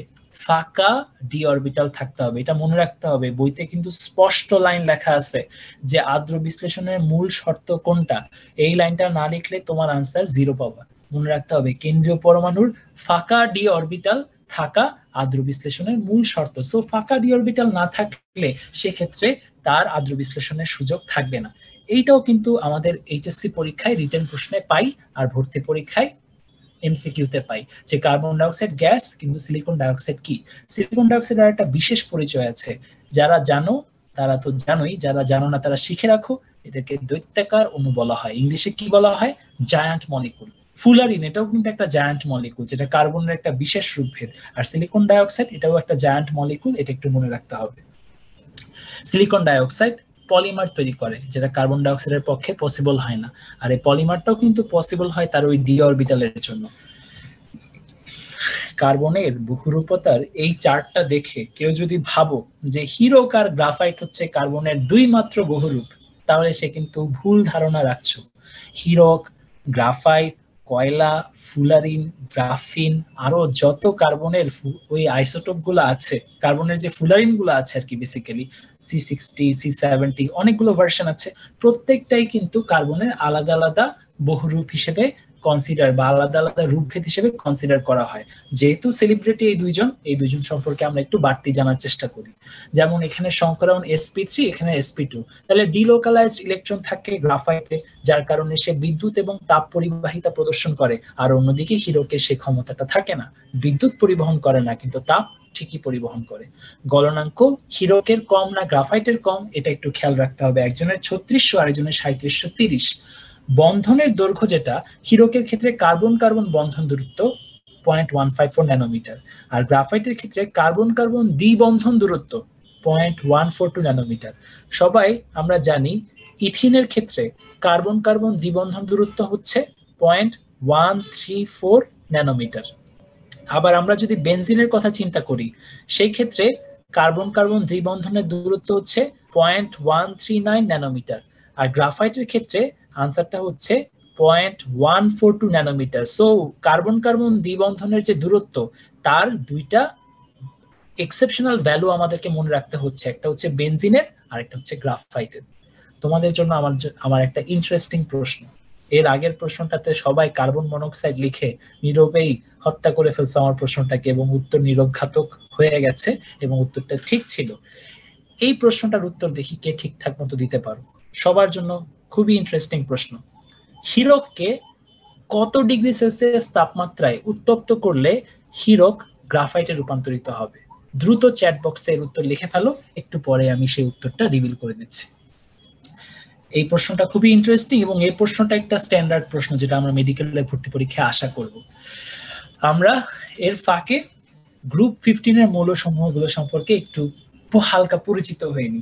আমরা সবাই দেখতে পাচ্ছি, আমি ওয়েট করতে পারছি না আসলে চ্যাট বক্সে কে কি লিখছো সেটা একটু দেখে নেওয়া দরকার। সবাই খুব ভালো মতো আনসার দিচ্ছ।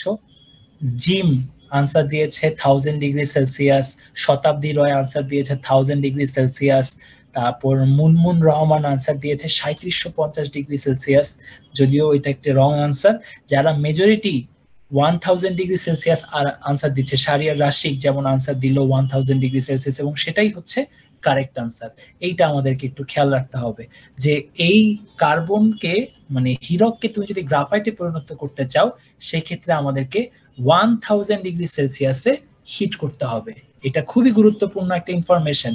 আর এখান থেকে একটা জিনিস এটাও শিখে রাখো, তুমি যদি গ্রাফাইটকে 1000 ডিগ্রি শীতল করো, সে কিন্তু হীরক হয়ে যাবে না। এই জিনিসটা কিন্তু লাইফেরই লেসন, যে দেখো খুব সহজেই কিন্তু চাইলেই খারাপ হয়ে যাওয়া যায়, আর খারাপ থেকে ভালো হওয়ার পথটা কিন্তু অতটা সহজ না। তাই আমরা যতদিন ভালো আছি একটু আল্লাহর ওয়াস্তে ভালো থাকার চেষ্টা করি, পড়াশোনায় মন দিই। দেখো গ্রুপ 15 এর মৌলসমূহের রসায়নগুলো দেখতে গিয়ে আমরা প্রথমে মৌলগুলো দেখতে পাচ্ছি। দেখো আমার এই গ্রুপ 15টাকে খুব ইন্টারেস্টিং লাগে, ইনফ্যাক্ট খুব উদ্ভট লাগে। খেয়াল করো কেন উদ্ভট লাগে। নাইট্রোজেন, জগতের প্রতি এর কোনো আসক্তিই নাই, বলতে পারো এরা নিষ্ক্রিয় গ্যাসের পরে সবচেয়ে নিষ্ক্রিয় মৌল। কারোর সাথেই কোনো যুদ্ধ বিগ্রহে নাই, নিজেদের মধ্যে যে বন্ডটা আছে এত স্ট্রং, পুরা সুখী পরিবারের মতো তারা মানে আকাশে বসবাস করে। 70% তো বায়ুমণ্ডলের কি নাইট্রোজেন, 77% বায়ুমণ্ডলে নাইট্রোজেন। কিন্তু এই নাইট্রোজেন এর ব্রেকআপ হয় কিভাবে? যখন আকাশে বজ্রপাত বা বিদ্যুৎ স্ফুলিঙ্গের সৃষ্টি হয়, 3000 ডিগ্রি সেলসিয়াস সৃষ্টি হয়, তখন দেখা যায় কেউ আবার এটাকে আবার 1000 ভাইবো না, 3000 ডিগ্রি সেলসিয়াস যখন উৎপন্ন হয় সেই ক্ষেত্রে দেখা যায় নাইট্রোজেনের স্প্লিটিং হয়। তো দেখো একটা কত নিষ্ক্রিয় একটা জিনিস, তার এই ঘটনা ঘটার মাধ্যমে তাকে সেপারেশন করে তারপর নাইট্রোজেন চক্রের মাধ্যমে তাকে বিভিন্ন জায়গায় পাঠানো হয়। কত নিষ্ক্রিয় একটা মানুষ। আর অন্যদিকে ফসফরাস, এর নামটাই দিছে তো ফসফরাস এই জন্য যে সে ফসফরাস করে জ্বলে ওঠে। ফসফরাস মানে যে নিজে নিজে জ্বলে ওঠে। তুমি যদি ফসফরাসকে খোলা আকাশের নিচে বাতাসের মধ্যে রেখে দাও, সে কিন্তু বাতাসের সাথেই রিয়েক্ট করা শুরু করে দিবে। তাহলে দেখো একজন হাইলি নন রিয়েক্টিভ, এরপর একজন হাইলি রিয়েক্টিভ। এবার আসো আর্সেনিক, হাইলি অ্যাভেলেবল একটা পয়জনের মধ্যে আছে, যেটা আমরা পরিবেশ রসায়নে গিয়ে আরো বিস্তারিত করব। তো এই তিনটা মৌলগুলো সম্পর্কে ইম্পর্টেন্ট ইনফরমেশন আমাদেরকে খুঁজতে হবে। বিশেষ করে নাইট্রোজেন এবং ফসফরাসের অক্সাইড গুলো সম্পর্কে আমাদেরকে একটু পরিচিত হতে হবে, এদের ক্ষারগুলো সম্পর্কে আমাদেরকে একটু পরিচিত হবে। ফসফিন, অ্যামোনিয়া কে কার চেয়ে বেশি ক্ষারীয়, এই ধরনের প্রশ্নগুলো কিন্তু আমরা এইচএসসি পরীক্ষায় প্রায় পাই। আমাদেরকে এই প্রশ্নগুলোর ব্যাপারে খুব সতর্ক থাকতে হবে যাতে এগুলো কোনোভাবেই আমাদের পরীক্ষায় ভুল না হয়। দেখো, নাইট্রোজেনের সবচেয়ে বড় উৎস লেখা আছে বায়ু, এবং এটা আমরা সবাই জানি। ফসফরাসের উৎস প্রধানত দুইটি, একটা অস্থির হার আর একটা হচ্ছে আকরিক। 60%ই হচ্ছে আমাদের ক্যালসিয়াম ফসফেট, এটা খুবই গুরুত্বপূর্ণ, মনে রাখতে হবে।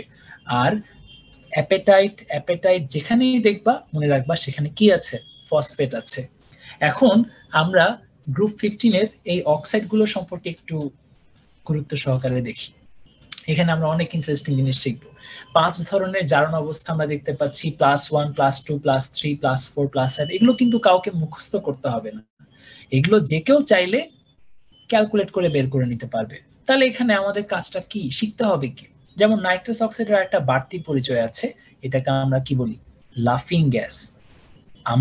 আমরা জানি কিনা শিওর না, এটা কিন্তু চেতনা নাশক হিসেবেও ব্যবহৃত হয়। এখন তোমরা ভাবতে পারো কি রে ভাই, অপারেশন থিয়েটারে কি রোগীকে হাসতে হাসতে অজ্ঞান করে ফেলে নাকি? এরকম ধারণা করবা না। লাফিং গ্যাসের ডোজ আলাদা আর চেতনানাশকের ডোজ আলাদা, বাট দুইটাই যে পারপাস সেটা মনে রাখবা। নাইট্রিক অক্সাইড এবং নাইট্রাস অক্সাইড দুইজনকে চাইলে তুমি একসাথে বলতে পারো নিরপেক্ষ অক্সাইড।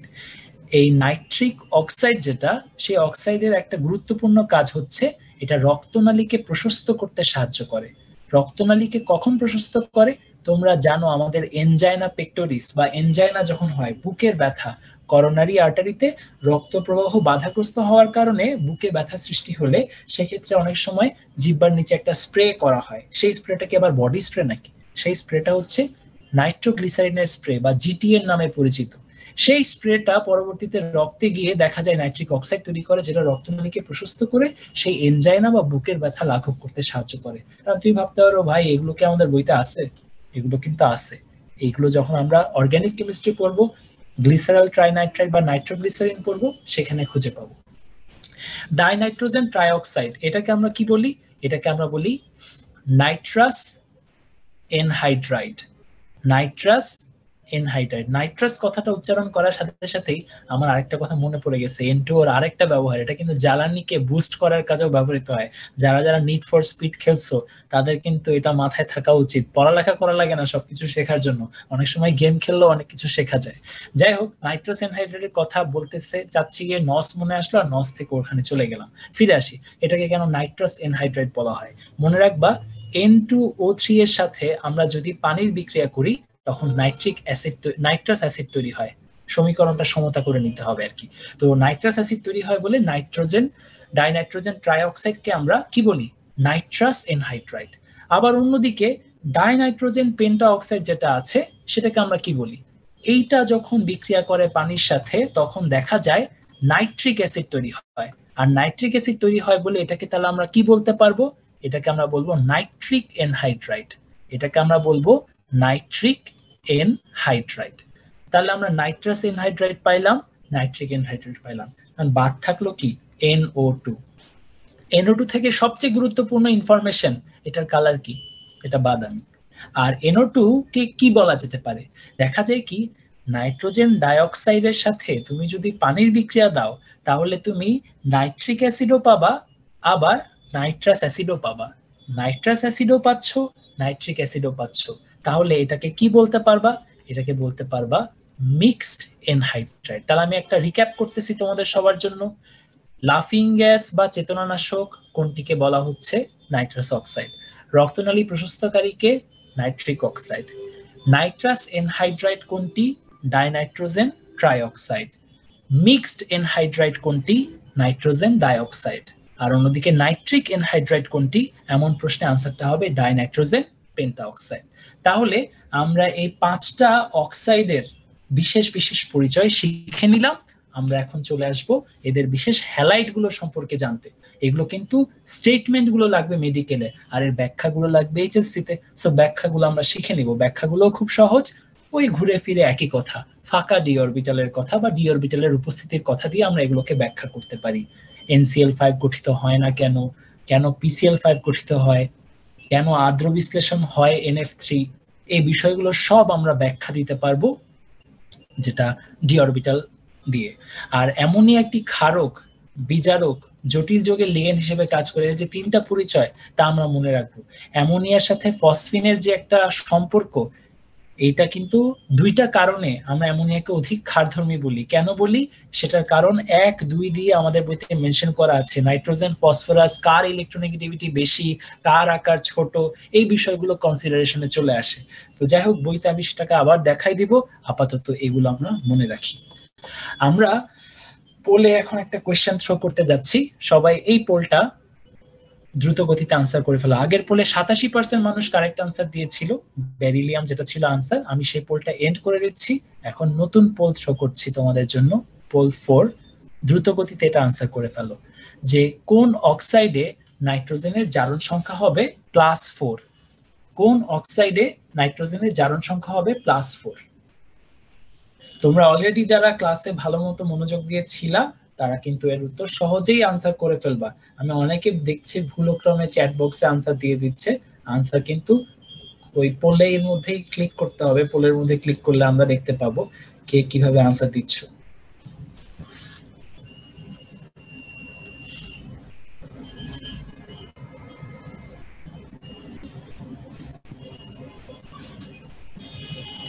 আচ্ছা, তাহলে আমরা এটার আনসার পোলে অলরেডি 88% লোক সঠিক উত্তর দিয়ে দিয়েছে, তাই আমি আর দেরি না করে আনসার দিয়ে দিচ্ছি।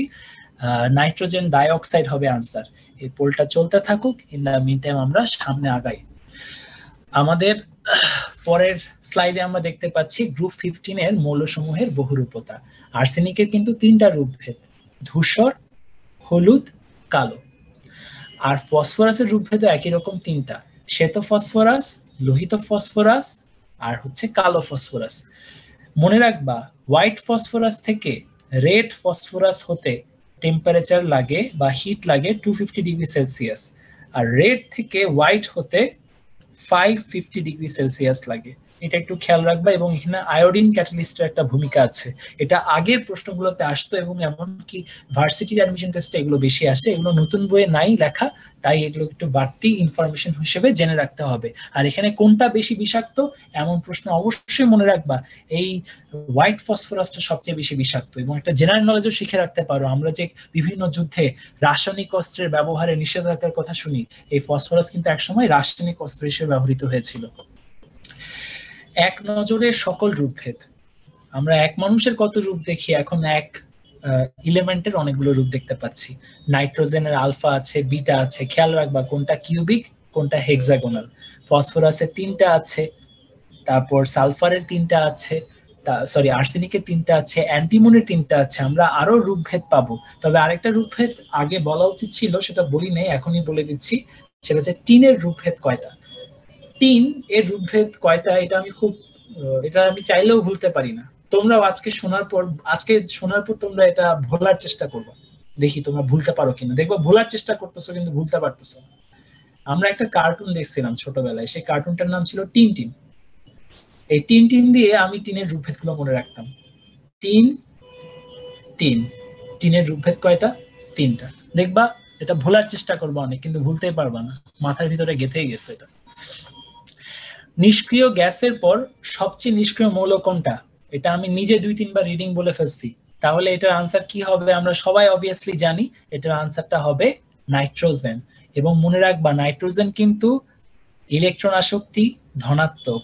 নাইট্রোজেনের ইলেকট্রন আসক্তি ধনাত্মক। আমরা ইলেকট্রন আসক্তি যখন পড়াবো তখন কিন্তু এটা জিজ্ঞেস করব এবং দেখিয়ে দেব। কোনটি আর্সেনিকের রূপভেদ নয়? দ্রুত গতিতে আনসার করে ফেলো সবাই। এই পোলটা সবাই আনসার করো, পোল না প্রিভিয়াস কোশ্চেন, এটা চ্যাট বক্সে আনসার করবা।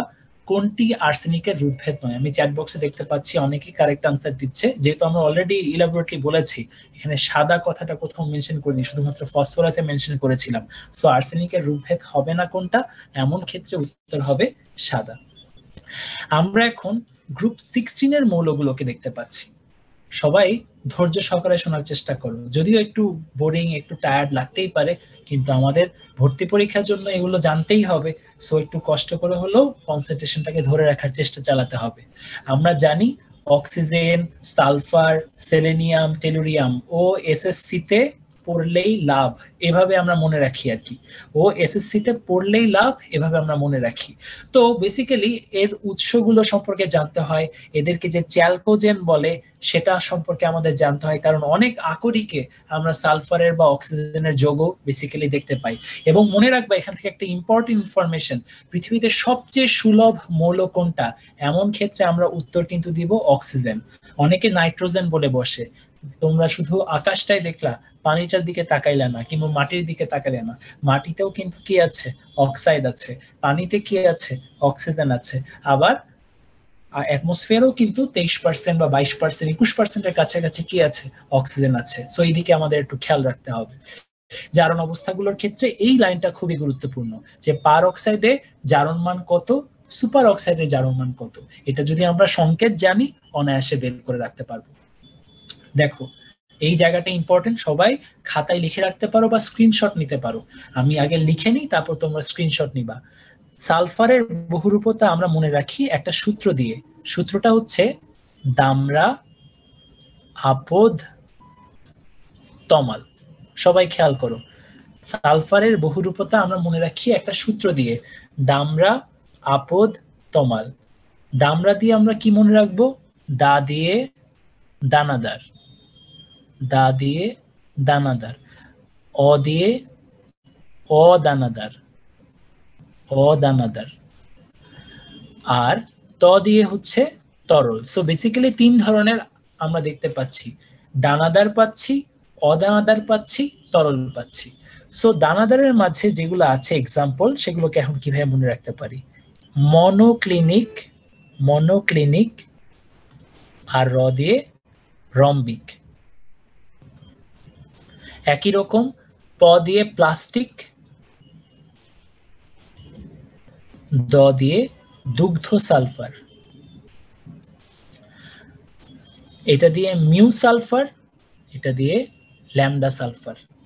দেখো এভাবে আমরা এই নেমোনিকটা দিয়ে আমরা এগুলোকে মনে রাখতে পারি। মনোক্লিনিক হচ্ছে এটা, সরি মনোক্লিনিক দেখা যাচ্ছে এখানে, মনোক্লিনিক, আর এটা কি, রম্বিক সালফার। তাহলে মনোক্লিনিক আছে, রম্বিক আছে, সেটা দানাদারের আওতায় চলে আসবে। আপদের মাঝে অদানাদার, অদানাদারের মধ্যে প্লাস্টিক আছে, দুগ্ধ আছে। আর লিকুইড সালফারের মধ্যে মিউ আছে, ল্যামডা আছে।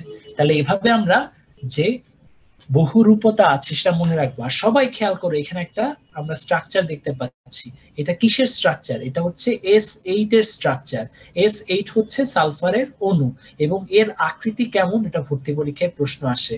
এর আকৃতি কেমন সবাই মনে রাখবা, এর আকৃতি কিসের মতো, দোলনার মতো। এই প্রশ্নের যাতে ভুল না হয়, S8 এর আকৃতি কিসের মতো, দোলনার মতো। কেউ আবার স্যামসাং এর ফ্ল্যাগশিপ ফোন মনে করো না। আচ্ছা, এখন আমরা চলে আসি অক্সিজেনের যৌগ। তোমরা যদি আমাকে জিজ্ঞেস করো ভাই এই পেজটা কি লাগবে কিনা, তাহলে আমি বলবো মেডিকেলে যদি ভর্তি পরীক্ষা দিতে চাও, তাহলে 100 ভাগের উপরে যদি কোনো কিছু লেখা যেত আমি সেটা লিখতাম। 100%-এর উপরে কোনো কিছু লিখলে তো আসলে এটা ফ্র্যাকশন হয়ে যাচ্ছে, 100%-এর উপরে কিছু লেখা যাচ্ছে না। সো বুঝতেই পারতেছো এটা সবচেয়ে গুরুত্বপূর্ণ টপিকগুলোর একটা। এখন এগুলো কিভাবে মনে রাখা যায়, আজকের ক্লাসে এখনই আমরা এটা শিখবো। সবাই আমার সাথে সাথে শিখো। অম্লীয় অক্সাইড কোনটা, এটা সবচেয়ে ইজিলি মনে রাখবা, অধাতুর অক্সাইড অম্লীয়, অধাতুর অক্সাইড অম্লীয়। অধাতু আমরা জানি সরেও দিয়ে, অক্সাইড অম্লীয়। তাহলে এইভাবে আমরা মনে রাখবো অধাতুর অক্সাইড অম্লীয়। এবার আসো ক্ষারকীয় অক্সাইড। ক্ষারকীয় অক্সাইড আমরা কিভাবে মনে রাখি, তাহলে ধাতুর অক্সাইড ক্ষারকীয় হবে, এভাবে আমরা শিখে রাখতে পারবো। তারপর দেখো নিরপেক্ষ অক্সাইড। নিরপেক্ষ অক্সাইড মনে রাখবা, ওয়াসার লাইন কেটে গেছে। ওয়াসার লাইন কেটে গেলে তোমার বাসার কি অবস্থা হবে, তুমি বলবা ভাই বাসায় তো কোনো পানি নাই, কোনো পানি নাই। দেখো আমি কোনো পানি নাই কিভাবে বোঝাচ্ছি, কো একটু আগে তোমরা যেটা হত্যা করতে ব্যবহার করছিলা, নীরব ঘাতক। এরপর নো, নাইট্রিক অক্সাইড, পানি H2O, নাই N2O। বলছিলাম না তোমাদেরকে নিরপেক্ষ অক্সাইড দুইটাই, নাইট্রাস অক্সাইড এবং নাইট্রিক অক্সাইড। দেখো চলে আসছে। উভধর্মী অক্সাইড তোমরা দেখতে পাচ্ছ 4টা। তোমাদের আত্মা যদি কষ্ট পায় ভাই মাত্র 4টা শিখবো, তাই তোমাদের জন্য দেখো আমরা বিশাল একটা, তোমাদের আত্মার শান্তির জন্য বিশাল একটা লিস্ট দিয়ে দিছি, যাতে যে কোনো ভর্তি পরীক্ষায় প্রশ্ন তোমরা অনায়াসে পারতে পারো। জনি তুমি আজ ইন্ডিয়া গেলে সনি মানে সোনা পাবেই পাবে, এভাবে তোমরা যা ইচ্ছা সূত্র বানিয়ে তোমরা মনে রাখতে পারবা। এগুলো সবই হচ্ছে কি উভধর্মী অক্সাইড। উভধর্মী অক্সাইড মানে হচ্ছে যারা কিনা কি অম্ল ধর্মী ক্ষারধর্মী, যখন যেরকম পারপাস সেরকম পারপাস শেষও করতে পারে। পার অক্সাইড একটু আগে কিন্তু বলে আসছিলাম, যেখানে জারণ মান -1 সেটা হবে পার অক্সাইড, আর যেখানে জারণ মান -12 সেই ক্ষেত্রে আমরা কি উত্তর দিব? Super oxide. পলির অক্সাইড মনে রাখতে পারো, পলির মন পাবে MnO2 PbO2 এভাবে মনে রাখতে পারবা। সাব অক্সাইডের ক্ষেত্রে লেড সাব অক্সাইড আছে, সেটা মনে রাখতে পারবা। আর লাস্টলি এই যে যুগ্ম বা মিশ্র অক্সাইড যে তোমরা দেখতে পাচ্ছ না, এইটা একটু খেয়াল রাখবা। এই অক্সাইড গুলোকে ভাঙলে তোমরা কিন্তু আরো ক্ষুদ্র ক্ষুদ্র অক্সাইড পাবা। সো এই যুগ্ম বা মিশ্র অক্সাইড গুলো আমাদের ভর্তি পরীক্ষার জন্য গুরুত্বপূর্ণ। এদেরকে ভাঙলে আবার আমরা অক্সাইড পাই। তাহলে সবাই অক্সাইড নিয়ে আমি অনেক সময় ব্যয় করলাম, যাতে এই সময়ের মূল্য তোমাদের ভর্তি পরীক্ষার খাতায় আমরা পাই। আমরা দেখতে পাচ্ছি নিচের কোনটি সুপার অক্সাইড? দ্রুত আনসার করো, এর উত্তর ভুল হলে কিন্তু খবর আছে, চ্যাট বক্সে গিয়ে গুলি করে আসবো। সবাই চ্যাট বক্সে এর উত্তর লেখো, নিচের কোনটি সুপার অক্সাইড? দ্রুত গতিতে আনসার দেখো, দ্রুত গতিতে আনসার লেখো। সবাই খুব সুন্দর মতো আনসার দিচ্ছে, আনসারটা কারেক্ট হচ্ছে। আমার সবার আনসার দেখতে খুব ভালো লাগে, সবাই ক্লাসের মধ্যে আসছে এরকম একটা ফিলিংস পাই আর কি। ব্যাপারটা অনেকটা দুধের স্বাদ ঘোলে মেটানোর মতো। আমি আসলেই মিস করতেছি তোমাদেরকে। তোমরা যদি আজকে সামনাসামনি থাকতা, বেসিক্যালি একটা টিচারের ক্লাস নেওয়ার ক্ষেত্রে সবচেয়ে ভালো ফিলিংস কি? যখন সে ক্লাস নিচ্ছে, স্টুডেন্টরা বুঝতেছে, স্টুডেন্টদের চোখের মধ্যে একটা আলাদা গ্লো কাজ করে। সেই গ্লোটা দেখলে সে কি পেমেন্ট পাচ্ছে সেটা আর খেয়াল থাকে না। বেসিক্যালি আনপেইড হলেও মনে হয় যে না, আমার কষ্টটা সার্থক। সত্য কথা, কোনো একদম মানবের কি বলা যায় আবেগতাড়িত হয়ে কথাগুলো বলতেছি তা না। তোমাদের চোখগুলো আমি দেখতে পারতেছি না, তোমরা কে কি করতেছো, কেউ ঘুমাচ্ছ নাকি সেটাও আমি কাউকে জাগাইতে পারতেছি না। এই জন্য আমি খুব কষ্টে আছি। তোমরা দ্রুত আনসার লিখে আমাকে বুঝাও যে তোমরাও জেগে আসো। পটাশিয়াম ডাইঅক্সাইড, যেটাকে আমরা ডাইঅক্সাইড বলি না, বলি পটাশিয়াম সুপার অক্সাইড, এটাই হবে এখানকার কারেক্ট আনসার। তোমাদের কষ্ট কিছুটা দূর করে দিলাম। এটাও দ্রুত আনসার করে ফেলো। নিচের কোন অক্সাইডটি অম্লীয় হবে? খুঁজো এখানে অধাতু কোনটা, কার্বন, অ্যালুমিনিয়াম, ম্যাগনেসিয়াম, সোডিয়াম। নিজেরা বিবেক বুদ্ধি দিয়ে যা আনসার করবো মনে রাখবা সেটাই আনসার। নিচের কোনটি অম্লীয় অক্সাইড? আমি এখনই একটা পোল শো করে দিচ্ছি তোমাদের জন্য। আগের পোলে তোমরা যে ব্যাটিং করলা জিম্বাবুয়ের এগেনস্টে বাংলাদেশের মতো, আমি এর পরের পোলটা থ্রো করে দিচ্ছি। তোমরা এভাবে মারতেছো কেন মানুষজনকে? প্রত্যেকটা প্রশ্ন দেখে অসাধারণ ভাবে আনসার দিচ্ছ। যদিও পলের পোলটা আসলে অ্যাভেলেবেল না, তোমরা এখানেই আনসার করার চেষ্টা করো। আমি পোল 6টা একটু জটিলতার কারণে আসে নাই পোলে, তোমরা এখানেই সেটা চ্যাট বক্সে লিখে দাও, নিচের কোনটি অম্লীয় অক্সাইড। এবং আবার রেসিপি কি হবে? খুঁজতে হবে কোনটা অধাতু। এই ধরনের প্রশ্ন আমাদের জীবনও যাতে ভুল না হয়। গ্রুপ 17 এর মৌলসমূহের ক্ষেত্রে আমরা চলে আসলাম। আমরা একটা বিজ্ঞানীর নাম আমরা দেখতে পাচ্ছি, বার্জেলিয়াস। এটা আমার ফেভারিট বিজ্ঞানী। এই বিজ্ঞানীর নাম আমি কেমিস্ট্রি বইতে অনেক জায়গায় পাইছি, মেজরিটি জায়গায় বলছে এই নাকি সব ভুলভাল তথ্য শিখেছে আমাদেরকে। যাই হোক, আমি তোমাদেরকে একটা এমসিকিউ দিচ্ছি, দেখি তোমরা এটার উত্তর দিতে পারো কিনা। আমি অপশন দিচ্ছি। এই প্রথম তোমরা একটা এমসিকিউ দেখতে পাবা, যে এমসিকিউতে আগে অপশন দেখতে পাবা। অপশন হচ্ছে হ্যালোজেন। তোমরা এটাই দাগানো শুরু করো, ভাই আপনি তো পরে দিচ্ছেন হ্যালোজেন, আবার বলতেছেন বার্জেলিয়াস, মনে এটাই আনসার। যাই হোক, অপশন আরো দিচ্ছি। Isomerism, ক্যাটালাইসিস, vital force theory. আমি ইংলিশে লিখতেছি, এটার বাংলা তর্জমাও দিচ্ছি। হ্যালোজেনের বাংলা তর্জমা লাগবে না, হ্যালোজেন হ্যালোজেন। আইসোমারিজমের বাংলা তর্জমা হচ্ছে সমানুতা। ক্যাটালাইসিসের বাংলা তর্জমা হচ্ছে প্রভাবন। সমানুতা, প্রভাবন। ভাইটাল ফোর্স থিওরি মানে কি? মানে হচ্ছে প্রাণ শক্তি মতবাদ। এবার হচ্ছে প্রশ্ন শোনো। প্রশ্ন হচ্ছে বিজ্ঞানী বার্জেলিয়াস, মহান বিজ্ঞানী বার্জেলিয়াস নিচের কোনটির সাথে সম্পৃক্ত? দেখি দ্রুত গতিতে আনসার করো। বার্জেলিয়াস নিচের কোনটির সাথে সম্পৃক্ত? 4টা অপশনের মধ্যে কোনটা হবে আনসার? দেখি কার মাথায় কত বুদ্ধি। দ্রুত আনসার করে ফেলো। আমি চ্যাট বক্স একটু পরে চেক করব। আপাতত সবাই আনসারটা চ্যাট বক্সে লেখার পাশাপাশি খেয়াল করো, ছবিতে আমরা একটা তথ্য শিখতেছি, যে তথ্যটা অনেক অনেক কাল আগে তোমাদেরকে আমি বলছিলাম যে একমাত্র তরল অধাতু কোনটা। তোমরা অনেকেই তখন আনসার দিছিলা, এখন আনসারটা নিজের চোখে দেখতে পাচ্ছ। সেটা কি? ব্রোমিন। ব্রোমিন হচ্ছে তরল অধাতু, একমাত্র তরল অধাতু। আমি আনসার দেখে খুব মজা পাচ্ছি। কেউ এ বলতেছে, কেউ বি বলতেছে, কেউ সি বলতেছে, কেউ ডি বলতেছে, কিন্তু সবাইকে আর ঘোল না ঘাটায় একসাথে আনসার দিয়ে দিচ্ছি সব। বিজ্ঞানী বার্জেলিয়াস এই প্রত্যেকটার সাথে সম্পৃক্ত। হ্যালোজেন নামকরণ করেছেন কে? বার্জেলিয়াস। সমানুতার ধারণা কে দিয়েছেন? বার্জেলিয়াস। প্রভাবন ক্রিয়া সম্পর্কে ধারণা কে দিয়েছেন? বার্জেলিয়াস। প্রাণশক্তি মতবাদ কে দিয়েছেন? বার্জেলিয়াস। এরপর যদি তোমাদেরকে জিজ্ঞেস করি জৈব ও অজৈব যৌগ নামকরণ করেছেন কে, উত্তর দিও কিবা, উত্তর কি দিবা? সেটার উত্তর হবে বা জৈব ও অজৈব যৌগে পার্থক্য করেছেন কে, এমন প্রশ্ন উত্তর কিন্তু হবে বার্জেলিয়াস। তোমার নাম কি বললে আবার বইলা দিও না বার্জিওলাস। যাই হোক, আসি, বার্জেলিয়াস গেল গা। এই হ্যালোজেন নামকরণ করেছেন কে, এটা মনে রাখবা।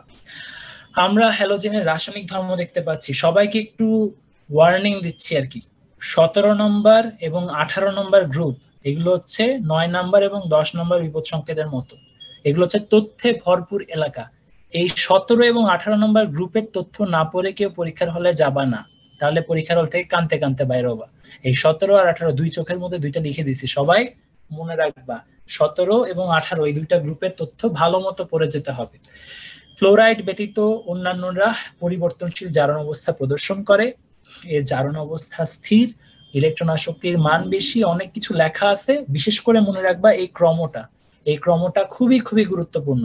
আর হ্যালোজেনের মধ্যে ক্লোরিন কিন্তু বিরঞ্জক হিসেবে কাজ করে। ব্লিচিং পাউডার, এই করোনার কারণে ব্লিচিং পাউডারের ব্যবসার তো একেবারে আকাশচুম্বী ব্যাপার স্যাপার ঘটে যাচ্ছে। এই ক্লোরিনের কথাটা একটু মনে রাখবা যে এই বিরঞ্জন ক্রিয়া ঘটাতে সাহায্য করে। আমরা একটা সাধারণ প্রশ্ন করি, এই প্রশ্নটা 3 বার করা হয়ে গেল এই নিয়ে। নিচের কোনটি সাধারণ অবস্থায় তরল? আমি এটার উত্তর দিতে আর বেশি লেট করব না, তোমরা সবাই জানো এর উত্তর কি হবে, ব্রোমিন। হ্যালোজেন সমূহের সক্রিয়তার ক্রম কোনটি? আমরা জানি সাধারণত সক্রিয়তার ক্রম আমরা এভাবে কনসিডার করি যে যার তড়িৎ ঋণাত্মকতার মান যত বেশি সে তত বেশি সক্রিয়। সেই ক্ষেত্রে আমাদের আনসারটা কি হওয়া উচিত? সবচেয়ে বেশি তড়িৎ ঋণাত্মক ফ্লোরিন, তারপর হচ্ছে ক্লোরিন, তারপর ব্রোমিন, তারপর আয়োডিন। তাহলে সেই হিসেবে আমাদের আনসারটা কি দাঁড়াবে? সি দাঁড়াবে। তাহলে এটা আমাদের মনে রাখতে হবে। এবার আমরা আরেকটা সেলিব্রিটি জায়গায় চলে আসছি, গ্রুপ 18। দেখো, নিষ্ক্রিয় গ্যাস, অভিজাত গ্যাস, নোবেল গ্যাস, বিরল গ্যাস। আবেগের বশবর্তী হয়ে কেউ যদি বলে ফেলো ইহা আদর্শ গ্যাস, তাহলে তোমার সব আদর্শ একই সাথে জলাঞ্জলি পাবে। সো আদর্শ গ্যাস বলা যাবে না, এগুলো আদর্শ গ্যাস না। বাকি সবকিছুই হইতে পারে, আদর্শ গ্যাস বলে পৃথিবীতে কিছু নাই।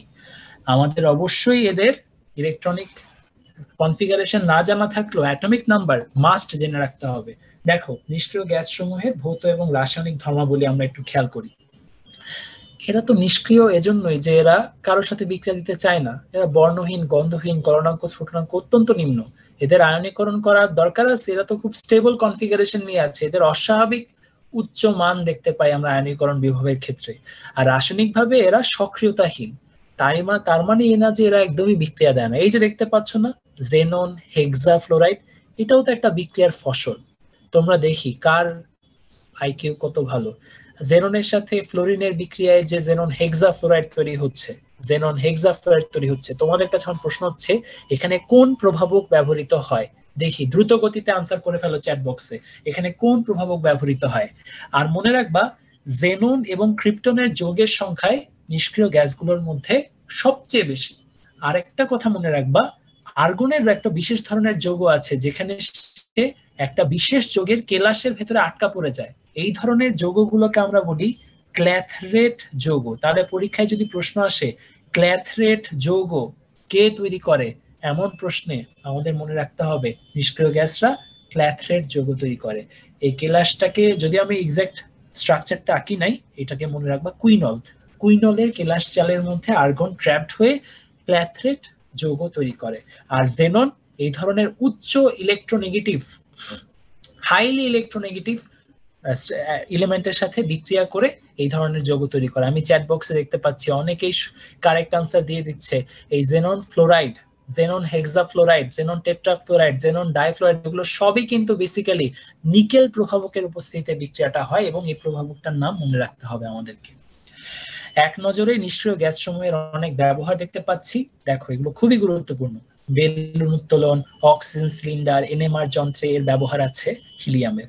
নিয়নের ব্যবহার বিভিন্ন বাতিতে আমরা দেখতে পাচ্ছি। এখানে ছবি দেখে আমরা একটু ভিজুয়ালাইজ করার চেষ্টা করি। পরীক্ষায় আসে বৈদ্যুতিক বাল্বে নিষ্ক্রিয় পরিবেশ তৈরি করতে কি ব্যবহৃত হয়? উত্তর হয় আর্গন। আবার ফটোগ্রাফিক ফ্ল্যাশ বাল্ব তৈরিতে কি ব্যবহৃত হয়? ক্রিপ্টন এবং জ্যানন। আর এছাড়া মনে রাখবা এই নিষ্ক্রিয় গ্যাস বাদে ফটোগ্রাফিক ফ্ল্যাশ বাল্বে ম্যাগনেসিয়ামও ব্যবহার করা হয়। এটা একটু পাশাপাশি মনে রাখবা। ফটোগ্রাফিক ফ্ল্যাশ বাল্বে নিষ্ক্রিয় গ্যাসের পাশাপাশি কোন ধাতু ব্যবহার করা হয়? মনে রাখবা ম্যাগনেসিয়াম। আর রেডন যে ক্যান্সারের চিকিৎসায় ব্যবহৃত হয়, এটা এইচএসসি পরীক্ষার জন্য গুরুত্বপূর্ণ এমসিকিউ হিসেবে বা ভর্তি পরীক্ষাও এটা 2বার আসছে। সবাই যারা যারা জানো এনএমআর এর পূর্ণরূপ আমাদেরকে চ্যাট বক্সে শেয়ার করো ইমিডিয়েটলি। এনএমআর এর পূর্ণরূপ কি? এটা কিন্তু ভর্তি পরীক্ষা একবার আসছে। এনএমআর এর পূর্ণরূপ কি? এনএমআর এর পূর্ণরূপ কি? চ্যাট বক্সে ইমিডিয়েটলি শেয়ার করো। আমি এর মাঝে তোমাদেরকে আরেকটা পোল শো করে দিচ্ছি। আমাদের অলরেডি আগের পোলটা সবাই মোটামুটি ভালো আনসার দিয়েছে। এবার নেক্সট পোল, এই পোলটাতে দেখি কার পারফরমেন্স কেমন। ক্যান্সারের চিকিৎসায় রেডিওথেরাপিতে কোনটি ব্যবহৃত হয়? দেখি এর উত্তর কে কোনটা দেয়। এবং এত র্যাপিডলি আনসার আসতেছে, মাশাআল্লাহ। 500 জন অলরেডি আনসার দিয়ে ফেলছে, 95% কারেক্ট আনসার। যারা ফুল কনসেন্ট্রেশন দিচ্ছে এই ক্লাসে, তাদের কারোর পক্ষে আসলে এটা ভুল হওয়া সম্ভব না। কেউ কেউ আমরা আর্গন দিচ্ছি আনসার, ভুলও এই আনসারটা দিব না। আমরা মনে রাখবো র্যাডন হচ্ছে রেডিওথেরাপিতে ব্যবহৃত হয়। মনে রাখা খুবই সহজ, র্যাডন রেডিওথেরাপি। আর অন্যদিকে আমার একটু আগে যে প্রশ্নটা করেছিলাম সে প্রশ্নটা ছিল কি, যে আমাদের এই এনএমআর এর পূর্ণরূপ কি? সেটাও চ্যাট বক্সে অনেকে সুন্দর উত্তর দিচ্ছে। এটাই correct answer, nuclear magnetic resonant বা রেজোনেন্স। আমরা জানি নিউক্লিয়ার ম্যাগনেটিক রেজোনেন্স শো করে তারাই যাদের বেজোড় সংখ্যক প্রোটন বা নিউট্রন থাকে। এটা নিয়ে আমরা আরো বিস্তারিত পড়বো যখন আমরা এমআরআই সম্পর্কে জানবো গুণগত রসায়নে, তখন আমরা এনএমআর পরমাণু সম্পর্কে আরো ভালো মতো জানবো। ডি ব্লকের মৌলগুলো, সবাই একটা মজার জিনিস খেয়াল করবে। এখন আমরা যারা এতক্ষণ পর্যন্ত মন দিয়ে ক্লাস করে আসছি, এস ব্লকের কথা আমরা একটু মনে করার চেষ্টা করি। আমরা এস ব্লকের সময় খেয়াল করছি এস ব্লকের সকল সদস্যই ছিল নরম সরম, এরা দেখতে পাচ্ছি ভারী। আগের ছিল ঘনত্ব কম, এদের ঘনত্ব বেশি। আগের জারণ অবস্থা 1টা 2টা ছিল, পরিবর্তনশীল ছিল না। এখানে পরিবর্তনশীল জারণ অবস্থা আমরা দেখতে পাচ্ছি। এখানে উচ্চ গলনাঙ্ক উচ্চ স্ফুটনাঙ্ক, ওইখানে নিম্ন গলনাঙ্ক নিম্ন স্ফুটনাঙ্ক। এখানে কঠিন ও শক্ত, আর ওখানে কি ছিল? নরম এবং নমনীয়।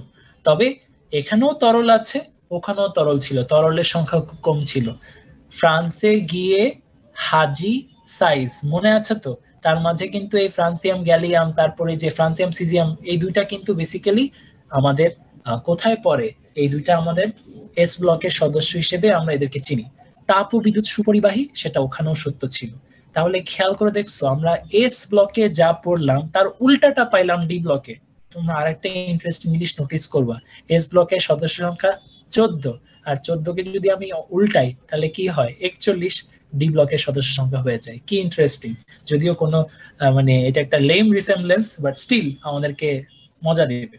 তো আমরা এই কথাগুলো মনে রাখবো। ডি ব্লকের মোলের আয়নীকরণ শক্তি এস ব্লক মোল অপেক্ষা বেশি হয়, কিন্তু পি ব্লক মোল অপেক্ষা কম হয়। অবভিয়াসলি ওর অবস্থান মাঝখানে, এদিকে এস আছে এদিকে পি আছে, সো বাম থেকে ডানে গেলে আয়নীকরণ শক্তি বাড়লে পি এর চাইতে কম হবে, এস এর চাইতে বেশি হবে। খুবই অবভিয়াস কথাবার্তা।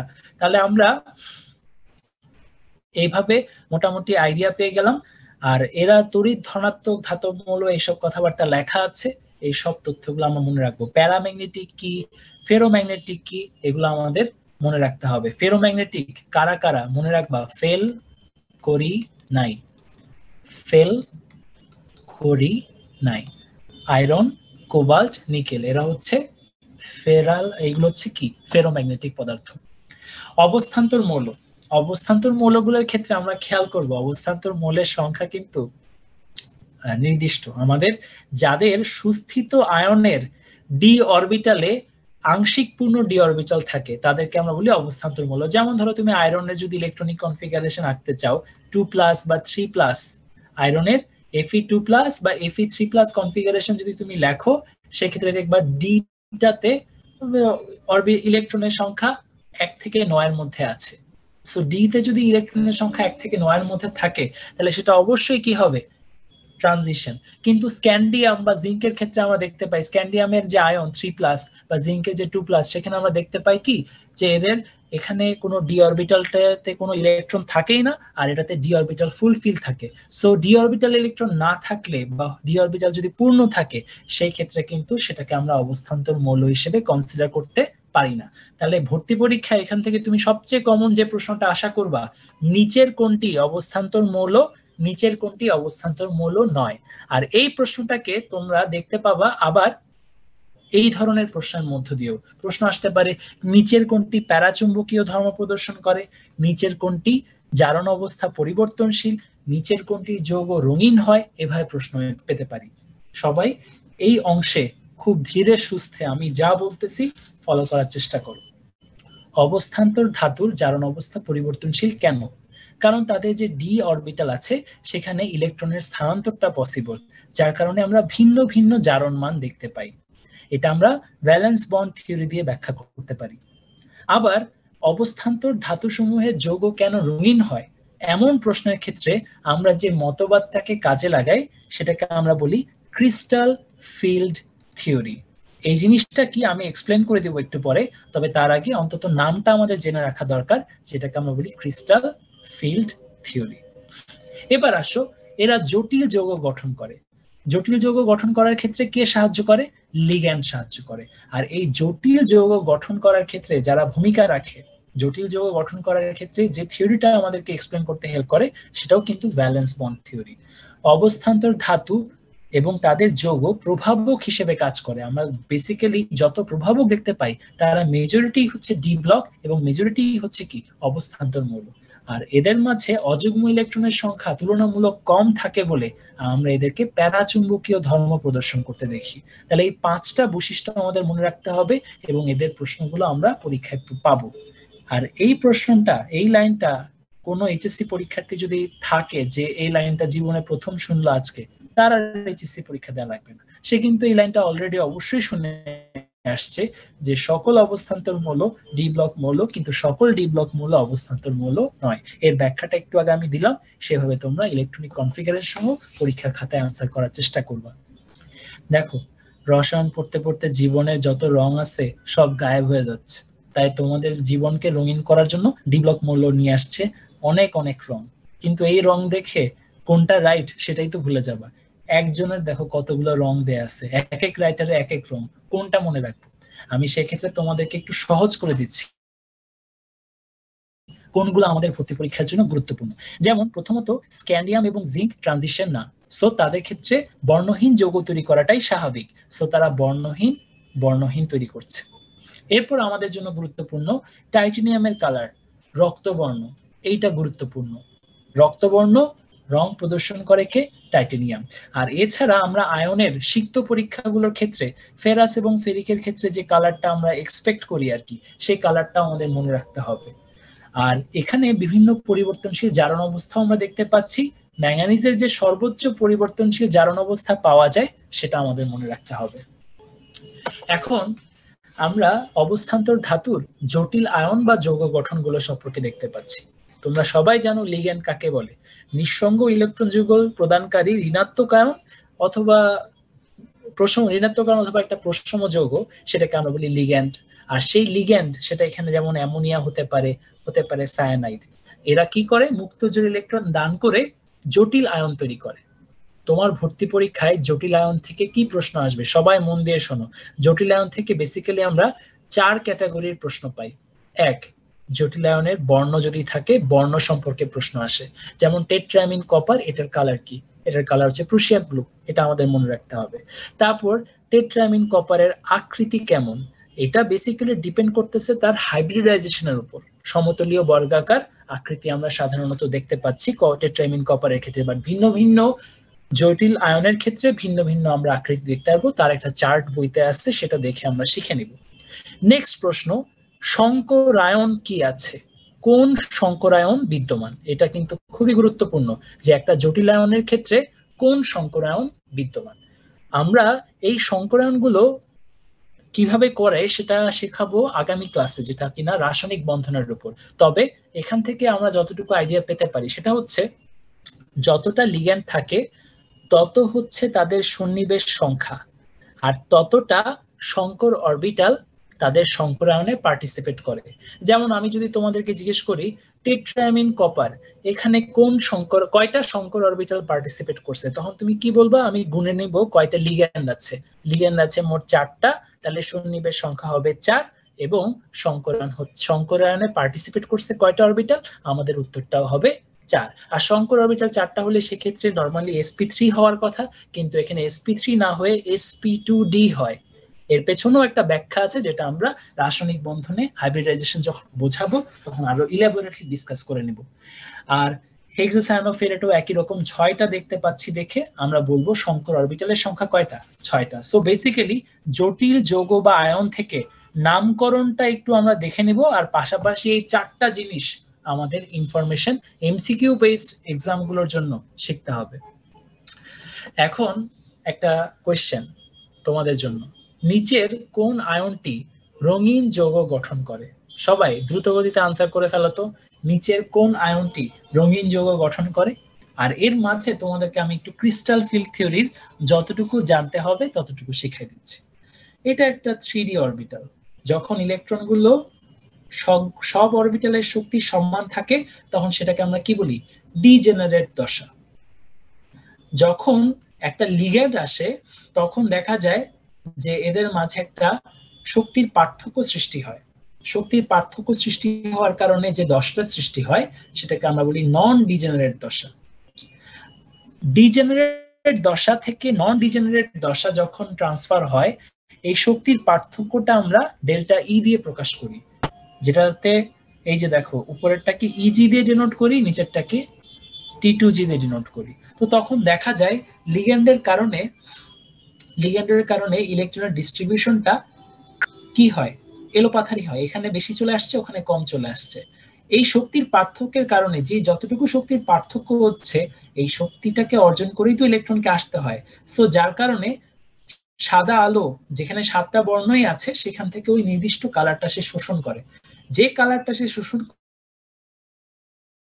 করবে তার বাকি কালার বা কমপ্লিমেন্টারি কালারটা সে শো করবে। সো বেসিক্যালি তোমার ভর্তি পরীক্ষায় যদি প্রশ্ন আসে কোনো একটা দ্রবণ বেগুনি বর্ণ শোষণ করলো, তাহলে দ্রবণটা কেমন দেখাবে? উত্তর হবে হলুদ।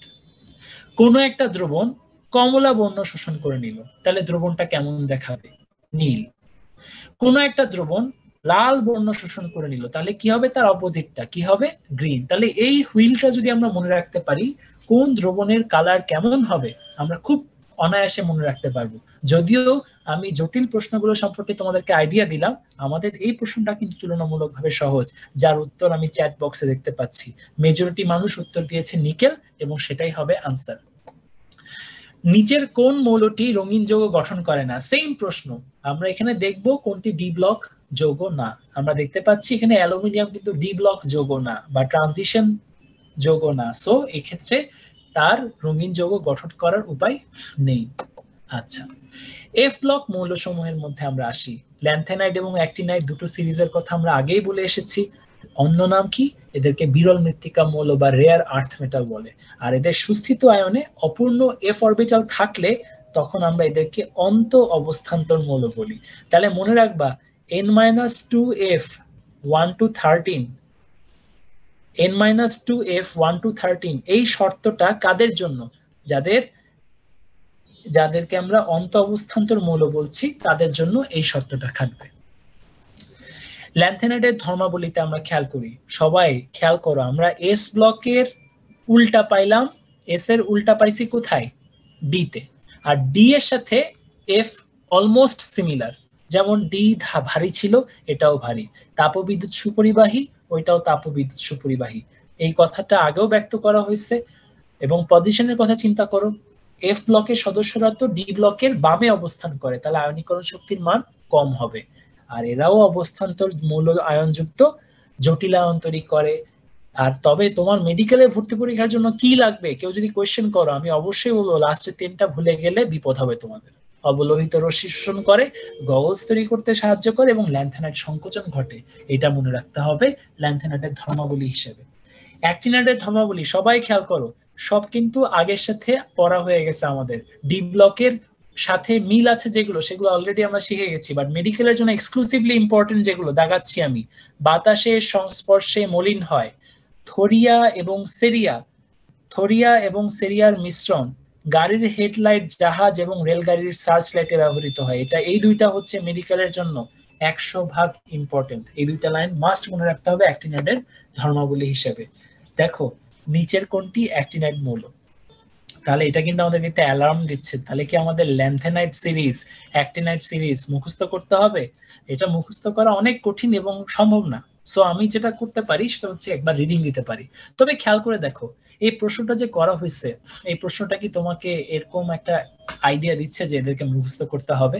দেখো বাকি অপশনগুলো দেখো, অপশনগুলো আমাদের খুবই পরিচিত, যাদেরকে দেখে আমরা বুঝে যাচ্ছি যে এদের ল্যান্থেনাইট অ্যাক্টিনাইট তো দূরের কথা, এফ ব্লকে যাওয়ারই কোনো স্কোপ নাই। সো আনসারটা কি হবে? এখানে অ্যাক্টিনাইট মৌল হচ্ছে থোরিয়াম। আচ্ছা, তাহলে আমরা এতক্ষণ মৌলের পর্যায় সারণীতে মৌলগুলোর অবস্থান গুলো সম্পর্কে ব্যক্ত করলাম। এখন পর্যায়বৃত্ত ধর্মগুলো কিভাবে আলোড়িত হয় সেগুলো নিয়ে আমরা আলোচনা করব। আচ্ছা সহল, তুমি একটু বলো তো ওদের কোয়েশ্চেন আনসারে কি প্রশ্নগুলো আসছে বা ওদের কোনো স্পেসিফিক কোয়েশ্চেন আছে কিনা? বা হ্যাঁ ভাইয়া, ওরা হচ্ছে ওই মেইনলি একটু যদি মাঝে মধ্যে যেমন পোলের টাইমটা একটু যদি আরেকটু দিতেন। আরেকটা হচ্ছে যে অনেক পোলের ঠিক আগে যে স্লাইডটা থাকে এটা মাঝে মধ্যে ওরা একটু দেখার সুযোগ বোধহয় কম পায়, তো অনেক সময় আর কি ওটা তো ওরা আবার পেয়ে যাবে। তোমরা যারা দু একটা স্লাইড মিস করেছো তোমরা পেয়ে যাবে। এটা আমি বারবারই বলছি, উন্মেষ www.unmeshbd.com, এবং সেটা আজকে নয়, সেটা হচ্ছে ক্লাসের পরের দিন তোমরা পেয়ে যাবে। আর হচ্ছে বই নিয়ে যারা কনফিউশনে আছো, হাজারি, হ্যাঁ অনেকে বলছো যে গুহ স্যারের বইটা তো ভালো। হ্যাঁ গুহ স্যারের বইটা ভালো, কিন্তু মেডিকেল অ্যাডমিশন টেস্টে যে স্যাররা কোশ্চেন করেন ওনারা হচ্ছেন সবসময় হাজারি স্যারের বই থেকে বেশিরভাগ কোশ্চেন এবং অপশন গুলো সেট করে থাকেন। তো সেজন্য আমাদের এটা ফলো করতেই হবে, এবং হাজারি স্যার যেটা মানে যেখানেই দুই বইয়ে দু রকম কথা আছে সেখানে হাজারি স্যারেরটাই আমরা সবসময় প্রেফার করব। আর হচ্ছে কিছু স্পেসিফিক কোশ্চেন এসেছে, সেগুলোর উত্তর আমি দিয়ে দিয়েছি এবং দিচ্ছি। আচ্ছা ঠিক আছে, ভালো ভালো কিছু কোশ্চেন করেছে অনেকেই। অনেকে আবার কয়েকটা কোশ্চেন করেছো যেগুলো হচ্ছে আসলে মেডিকেল ভর্তি পরীক্ষার জন্য খুব একটা গুরুত্বপূর্ণ নয়। যেমন হচ্ছে অনেকেই হচ্ছে ল্যান্থানাইট সংকোচন যেটা, সেটার ব্যাপারে অনেকে জানতে চেয়েছো বা ইত্যাদি, সেগুলো আমি অনেকগুলোই উত্তর দিয়ে দিচ্ছি। তারপরও অ্যাকচুয়ালি এগুলো মেডিকেল ভর্তি পরীক্ষায় কখনোই আসেনি এবং খুব একটা ইম্পর্টেন্ট না, তবে ইন্টারেস্টিং জিনিস, আমি বলে দিচ্ছি, অসুবিধা নেই। ঠিক আছে, থ্যাংক ইউ সহল। তো তোমরা তোমাদের কোয়েশ্চেন গুলোর যথাযথ উত্তর পাচ্ছ আমরা আশা রাখি। আমরা আমাদের চেষ্টা, আমাদের সাধ্যে যতটুকু আছে সর্বোচ্চটা দিয়ে তোমাদেরকে কোঅপারেট করার চেষ্টা করছি। তোমাদের কাছ থেকে আমাদের একটা এক্সপেকটেশন, তোমরা একটু কনসেন্ট্রেশন দিয়ে ধৈর্য সহকারে ক্লাসটা ফলো করার চেষ্টা করে, কারণ আমরা এখন একটা ইন্টারেস্টিং টপিক পড়তে যাচ্ছি যেটা কিনা মৌলের পর্যায়বৃত্ত ধর্ম। আমরা এই চার্টটা দেখলে অনেকে কনফিউজড হয়ে যাব, তাই আমি চার্টটা কিভাবে পড়তে হবে সেটা একটু আইডিয়া দিচ্ছি। প্রথমত পর্যায়বৃত্ত ধর্মে কি কি আছে তা আমরা মোটামুটি জানি, যে কোনটি পর্যায়বৃত্ত ধর্ম আর কোনটি পর্যায়বৃত্ত ধর্ম না তা আমরা জানি। আমরা একটু খেয়াল করি, যোজ্যতার ক্ষেত্রে কোনো পরিবর্তন গ্রুপে দেখা যায় না।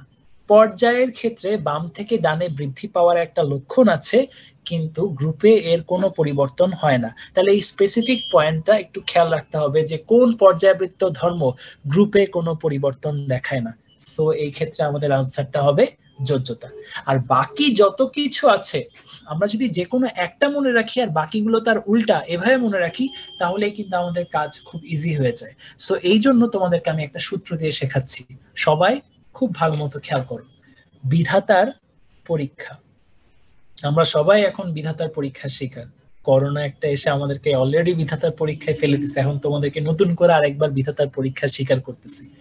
বিধাতা হচ্ছে বিজারণ ক্ষমতা, ধাতা দিয়ে বলতে পারো ধাতব ধর্ম, পরীক্ষা দিয়ে পারমাণবিক আকার, খা দিয়ে ক্ষার ধর্ম। তাহলে বেসিক্যালি 4টা পিরিয়ডিক প্রপার্টি আমরা মনে রাখতেছি বিধাতার পরীক্ষা দিয়ে। এখন এই বিধাতার পরীক্ষাটা বেসিক্যালি কি হবে, যত বাম থেকে ডানে যাবা বিধাতার পরীক্ষা হ্রাস পাবে, মানে এভাবে আমরা মনে রাখি আর কি। পারমাণবিক আকার যত বাম থেকে ডানে যায় হ্রাস পায়। সো একটা মনে রাখলে এভাবে বিধাতার পরীক্ষা পুরোটাই মনে রাখতে পারবা যে বাম থেকে ডানে গেলে হ্রাস পাবে আর উপর থেকে নিচে গেলে বৃদ্ধি পাবে। বাম থেকে ডানে হ্রাস, উপর থেকে নিচে বৃদ্ধি। তাহলে এভাবে আমাদের মনে রাখতে হবে কোনগুলো এই প্যাটার্ন ফলো করে। তাহলে এর বাইরে বাকি যা থাকবে, ধরো আমি যদি প্রশ্ন করি আয়নীকরণ শক্তি বাম থেকে ডানে বাড়বে না কমবে, তখন তুমি উত্তর দিবা এর আগেটা তো কমছিল, তাহলে এটা বাড়বে। ইলেকট্রন আসক্তি বাম থেকে ডানে বাড়বে। আয়নীকরণ শক্তি, ইলেকট্রন আসক্তি, তড়িৎ ঋণাত্মকতা বাম থেকে ডানে গেলে বাড়বে, উপর থেকে নিচে গেলে কমবে। এভাবেই কিন্তু আমরা পরীক্ষাতে তুলনামূলক অবস্থানটা চিন্তা করে আনসার করে দিতে পারবো কার ইলেকট্রন আসক্তি বেশি, কার আয়নীকরণ শক্তি বেশি, কার তড়িৎ ঋণাত্মকতা বেশি। তোমরা কিন্তু ভর্তি পরীক্ষা এখানে 4টা মৌল এ বি সি ডি এভাবে 4টা মৌল 4টা অপশনে পাবা। তোমার পরীক্ষায় প্রশ্ন আসবে নিচের কোনটির আয়নীকরণ শক্তি বেশি, নিচের কোনটির ইলেকট্রন আসক্তি বেশি, নিচের কোনটির তড়িৎ ঋণাত্মকতা বেশি। তাহলে তুমি যদি তাদের তুলনামূলক অবস্থানটা বুঝতে পারো তাহলে বুঝে নিতে পারবা তার ইলেকট্রন আসক্তি বেশি হবে না কম হবে। এটা কিন্তু প্র্যাকটিসের বিষয়, আমি যতই পড়াই না কেন কোনো উপকার হবে না তুমি যদি এই এমসিকিউ গুলো প্র্যাকটিস না করো। এমসিকিউ গুলো প্র্যাকটিস করতে হবে। আর এদের পেছনে ব্যাখ্যাটা কি সেটা আমি ধাপে ধাপে বলে দিচ্ছি। যেমন ধরো জারণ ক্ষমতা সবচেয়ে বেশি কোনটা, এমন প্রশ্ন। এই প্রশ্নটা একটু ট্রিকি প্রশ্ন, এই প্রশ্নটা অনেকে ভুল উত্তর দেয়। এই প্রশ্নটাতে অনেকে এভাবে চিন্তা করে যে ক্লোরিন এর ইলেকট্রন আসক্তি তো আসলে ফ্লোরিনের চাইতে বেশি। ক্লোরিনের ইলেকট্রন আসক্তি কিন্তু আমরা যদি ইলেকট্রন অ্যাফিনিটির কথা বলি বা ইলেকট্রন আসক্তির কথা বলি, ইলেকট্রন আসক্তি বলতে কি বোঝায়? আসক্তি বলতে বোঝায় যে এক মোল ইলেকট্রন গ্রহণ করে যদি যদি ঋণাত্মক আয়ন তৈরি করতে হয় সেই ক্ষেত্রে যে পরিমাণ শক্তি নির্গত হয় সেটাকে আমরা বলি ইলেকট্রন আসক্তি বা ইলেকট্রন অ্যাফিনিটি। এই ইলেকট্রন আসক্তিটা ক্লোরিনের বেশি থাকে এই জন্যই যে কারণ ফ্লোরিনের আকারটা ছোট, সেটা পরবর্তী একটা ইলেকট্রনকে আসতে বাধা দেয়। কিন্তু এই গুণটার জন্যই যে ক্লোরিনের জারণ ক্ষমতা সর্বোচ্চ হবে তা কিন্তু না। ক্লোরিনের চাইতে ফ্লোরিনের জারণ ক্ষমতা বেশি, যদিও ইলেকট্রন আসক্তি ক্লোরিনের বেশি, ফ্লোরিনের আকার ছোট, কিন্তু তাও জারণ ক্ষমতা কার বেশি এমন প্রশ্নে অবশ্যই উত্তর হবে ফ্লোরিন। এখানে চার্জ ডেনসিটিরও একটা বিষয় আছে, সেই জিনিসটা তখন কনসিডারেশনে চলে আসে। আমরা নিচের কোনটি সবচেয়ে শক্তিশালী বিজারক এই প্রশ্নটা দেখতে পাচ্ছি। আমরা জানি ধাতু মানেই বিজারক, এটা বিধাতা দিয়ে মনে রাখতে পারো, ধাতু হচ্ছে বিজারক। সো ধাতু যদি বিজারক হয়ে থাকে তাহলে এখানে তোমাকে চিন্তা করতে হবে এখানে সবচেয়ে ধাতব ধর্ম বেশি কার, বা কোনটার বিজারক ধর্ম সবচেয়ে বেশি হওয়া উচিত, যেটা পর্যায় সারণীতে তুলনামূলকভাবে বাম দিকে যার অবস্থান এবং উপরের দিকে যার অবস্থান। খেয়াল করো অ্যালুমিনিয়াম, জিঙ্ক, আয়রনের চাইতে অনেক বামে অবস্থান নিচ্ছে লিথিয়াম এবং উপরের দিকে তার অবস্থান। তো দেখা যাচ্ছে তবে যত নিচে নামবো, একই গ্রুপে যত নিচে নামবো ধাতব ধর্ম তত বৃদ্ধি পাবে। সো লিথিয়ামের চাইতে আরো আস্তে আস্তে সোডিয়াম, পটাশিয়াম দেখা যাবে কি ধাতব ধর্ম বাড়তে থাকবে। সিজিয়ামের ধাতব ধর্ম আরো বেশি এবং সেটা সর্বাধিক সক্রিয় ধাতু হিসেবে কনসিডার্ড হবে। আচ্ছা, এখন আসো আয়নীকরণ শক্তির ক্ষেত্রে আমরা একটু খেয়াল করি। আয়নীকরণ শক্তি বলতে আমরা জানি এক মোল ইলেকট্রন হারানোর মধ্য দিয়ে যখন একক ধনাত্মক আয়ন সৃষ্টি হয় যে পরিমাণ শক্তি লাগে সেটাকে আমরা বলি আয়নীকরণ শক্তি। তোমার ভর্তি পরীক্ষায় কি আসবে? তোমার ভর্তি পরীক্ষায় 4টা অপশন দিয়ে বলবে কার বেশি কার কম। এটার জন্য তোমাকে পিরিয়ডিক ট্রেন্ড মনে রাখতে হবে, বাম থেকে ডানে গেলে আয়নীকরণ শক্তি বাড়ে। যারা গ্রাফ বুঝো না সবাই আমার সাথে সাথে গ্রাফটা ফলো করো। প্রথম পর্যায়ে হাইড্রোজেন থেকে হিলিয়াম দুটাই মৌল, তাই একটা স্ট্রেট লাইন দেখতে পাচ্ছি। বাম থেকে ডানে সদস্য সংখ্যা দেখতেই পাচ্ছি আমরা, বাম থেকে ডানে ইলেকট্রন আসক্তি আয়নীকরণ শক্তি বৃদ্ধি পাচ্ছে। আবার দেখো লিথিয়াম থেকে নিয়ন, বাম থেকে যত ডানে যাচ্ছি ইলেকট্রন আসক্তি বাড়তেছে কিন্তু রান রেটের মতো দেখাচ্ছে। দেখো মাঝখানে বেরিলিয়াম হুট করে বেড়ে গেছে, নাইট্রোজেন হুট করে বেড়ে গেছে। তাহলে এইগুলো হচ্ছে এক্সেপশন, এইগুলোকে আমাদের মনে রাখতে হবে যে বেরিলিয়ামের চাইতে বোরনের বেশি, নাইট্রোজেনের চাইতে অক্সিজেনের বেশি। এর পেছনে ব্যাখ্যা কি? ব্যাখ্যা হচ্ছে তাদের স্টেবল ইলেকট্রনিক কনফিগারেশন, যার কারণে তারা বাড়তি ইলেকট্রন ছাড়ার মধ্য দিয়ে আয়নে পরিণত হতে চাচ্ছে না। এবার এদিকে দেখো, আমরা সোডিয়াম থেকে যদি আর্গন দেখতে চাই, এখানেও খেয়াল করবো হুট করে ম্যাগনেসিয়াম বেড়ে গেছে, ফসফরাস আর সালফারের মধ্যে কেমন জানি একটা সমান্তরাল সম্পর্ক দেখতে পাচ্ছি। তাহলে এগুলো হচ্ছে কি এক্সেপশনাল ভ্যালু, এগুলো আমাদের মনে রাখতে হবে যে ম্যাগনেসিয়ামের চাইতে অ্যালুমিনিয়ামের বেশি, ফসফরাসের চাইতে সালফারের বেশি। এই ভ্যালুগুলো আমরা এখানে দিয়ে রাখছি ভর্তি পরীক্ষার জন্য। এই 4টা ইনফরমেশন আমাদের মনে রাখতে হবে। তো আমরা এটা কিভাবে মনে রাখবো? দেখো, baby, no, manager Alam, PS. আবার বলতেছি, baby, no, manager Alam, PS. এভাবে যদি শব্দগুলো আমরা মনে রাখি তাহলে আমরা কারটা বেশি সেটা পরীক্ষার হলে অনায়াসে ডিটেক্ট করতে পারবো। তাহলে আয়নীকরণ শক্তি রিলেটেড এই ইনফোগুলো আমাদের লাগবে। ইলেকট্রন আসক্তির ক্ষেত্রে আমরা একটা চার্ট দেখতে পাচ্ছি। ইলেকট্রন আসক্তি বলতে আমি তো একটু আগেই বলছি ফ্লোরিনের চাইতে ক্লোরিনের ইলেকট্রন আসক্তি বেশি হবে। এগুলো এখানে আমরা চার্টও দেখতে পাচ্ছি। তবে এখানে আমরা নোটিস করব কি, দাগাবো কোনগুলা? ফ্লোরিনেরটা মনে রাখতে হবে, ক্লোরিনেরটা মনে রাখতে হবে, এবং এখানে খালি মনে রাখবা নিষ্ক্রিয় গ্যাসগুলোর মধ্যে একমাত্র শূন্যকার হিলিয়ামের ক্ষেত্রে আমরা দেখতে পাচ্ছি ইলেকট্রন আসক্তি 0। আর বাকি সবার ক্ষেত্রে আমরা মান মনে রাখবো না, খালি মনে রাখবো পজিটিভ ভ্যালু দেখা যাচ্ছে। আবার অন্যদিকে নাইট্রোজেনের কথা কিন্তু আমরা আগেও বলে আসছিলাম যে এর ইলেকট্রন আসক্তি ধনাত্মক, এবং এখানে আমরা সেটা দেখতে পাচ্ছি। সো এই পয়েন্টস গুলো আমরা খেয়াল রাখবো, মান মনে রাখবো শুধু এই দুইজনের, আর বাকি এইগুলোর ক্ষেত্রে আমরা এগুলো যে পজিটিভ সেটা মনে রাখবো। এক্সকিউজ মি ভাইয়া, একজন প্রশ্ন করেছে যে এটার মধ্যে কেউ কেউ নেগেটিভ, হ্যাঁ কেউ কেউ পজিটিভ, কেন কেউ জিরো কেন? তার উত্তর হচ্ছে, যখন ইলেকট্রন আসক্তি মানে কি, কেউ একজন ইলেকট্রন নিতে চায়। তো এখন নিতে চায় নরমালি স্পন্টেনিয়াসলি, তাদের ব্যাপারটাকে আমরা পজিটিভ বলি। হ্যাঁ, তাদের আসক্তিটা হচ্ছে স্বতঃস্ফূর্ত বা পজিটিভ। আর যারা ইলেকট্রন নিতে চায় না তাদের আসক্তিটা হচ্ছে জিরো। আর যারা উল্টা ইলেকট্রন দিতে চায়, নিতে তো চাই না বরং দিতেই চায়, তাদের এই ইলেকট্রন আসক্তির বিষয়টাকে আমরা নেগেটিভ বলি। আসলে নেগেটিভ মানে বোঝায় যে কোনো একটা কিছু প্রক্রিয়া স্বতঃস্ফূর্ত ভাবে হয় না, বরং তার বিপরীতটা হয়। হ্যাঁ, তোমরা এই ব্যাপারটা যখন ইয়ে পড়বা, তোমাদের ওই যে ব্যাটারির একটা ব্যাপার আছে না, ইলেকট্রোমোটিভ ফোর্স, জারণ বিভব বিজারণ বিভব, ওখানেও তোমরা দেখতে পাবা যে পজিটিভ নেগেটিভ মানে হচ্ছে কোনো কিছু পজিটিভ মানে ওটা নর্মালি ওইটাই হইতে, মানে ওই প্রক্রিয়াটা হইতে চায়। আর সেই জিনিসটা যদি নেগেটিভ লেখা হয় তার মানে সে নর্মালি এই ওই প্রক্রিয়াটা অর্থাৎ জারণ বা বিজারণ না হয়ে তার বিপরীতটা হইতে চায়। ঠিক আছে? সোজা কথা, যে ইলেকট্রন নর্মালি দিতে চায় সে পজিটিভ, যে দিতে চায় না সে জিরো, আর যে উল্টা মানে ইলেকট্রন না নিতে চেয়ে উল্টা ইলেকট্রন দিতে যায় সে হচ্ছে, তার ইলেকট্রন আসক্তিটা হচ্ছে নেগেটিভ। পলি ভাই, তো এই ক্ষেত্রে আমি বেসিক্যালি একটা জিনিস অ্যাড করতে চাই। তুমি যদি একদম ইজি ওয়েতে মনে রাখতে পারো, ইজি ওয়েতে মনে রাখতে চাও, সেই ক্ষেত্রে মনে রাখবা যে হাই রিঅ্যাক্টিভ যারা, তাদের ক্ষেত্রে তুমি হাইয়েস্ট নেগেটিভ ভ্যালুগুলো পাবা।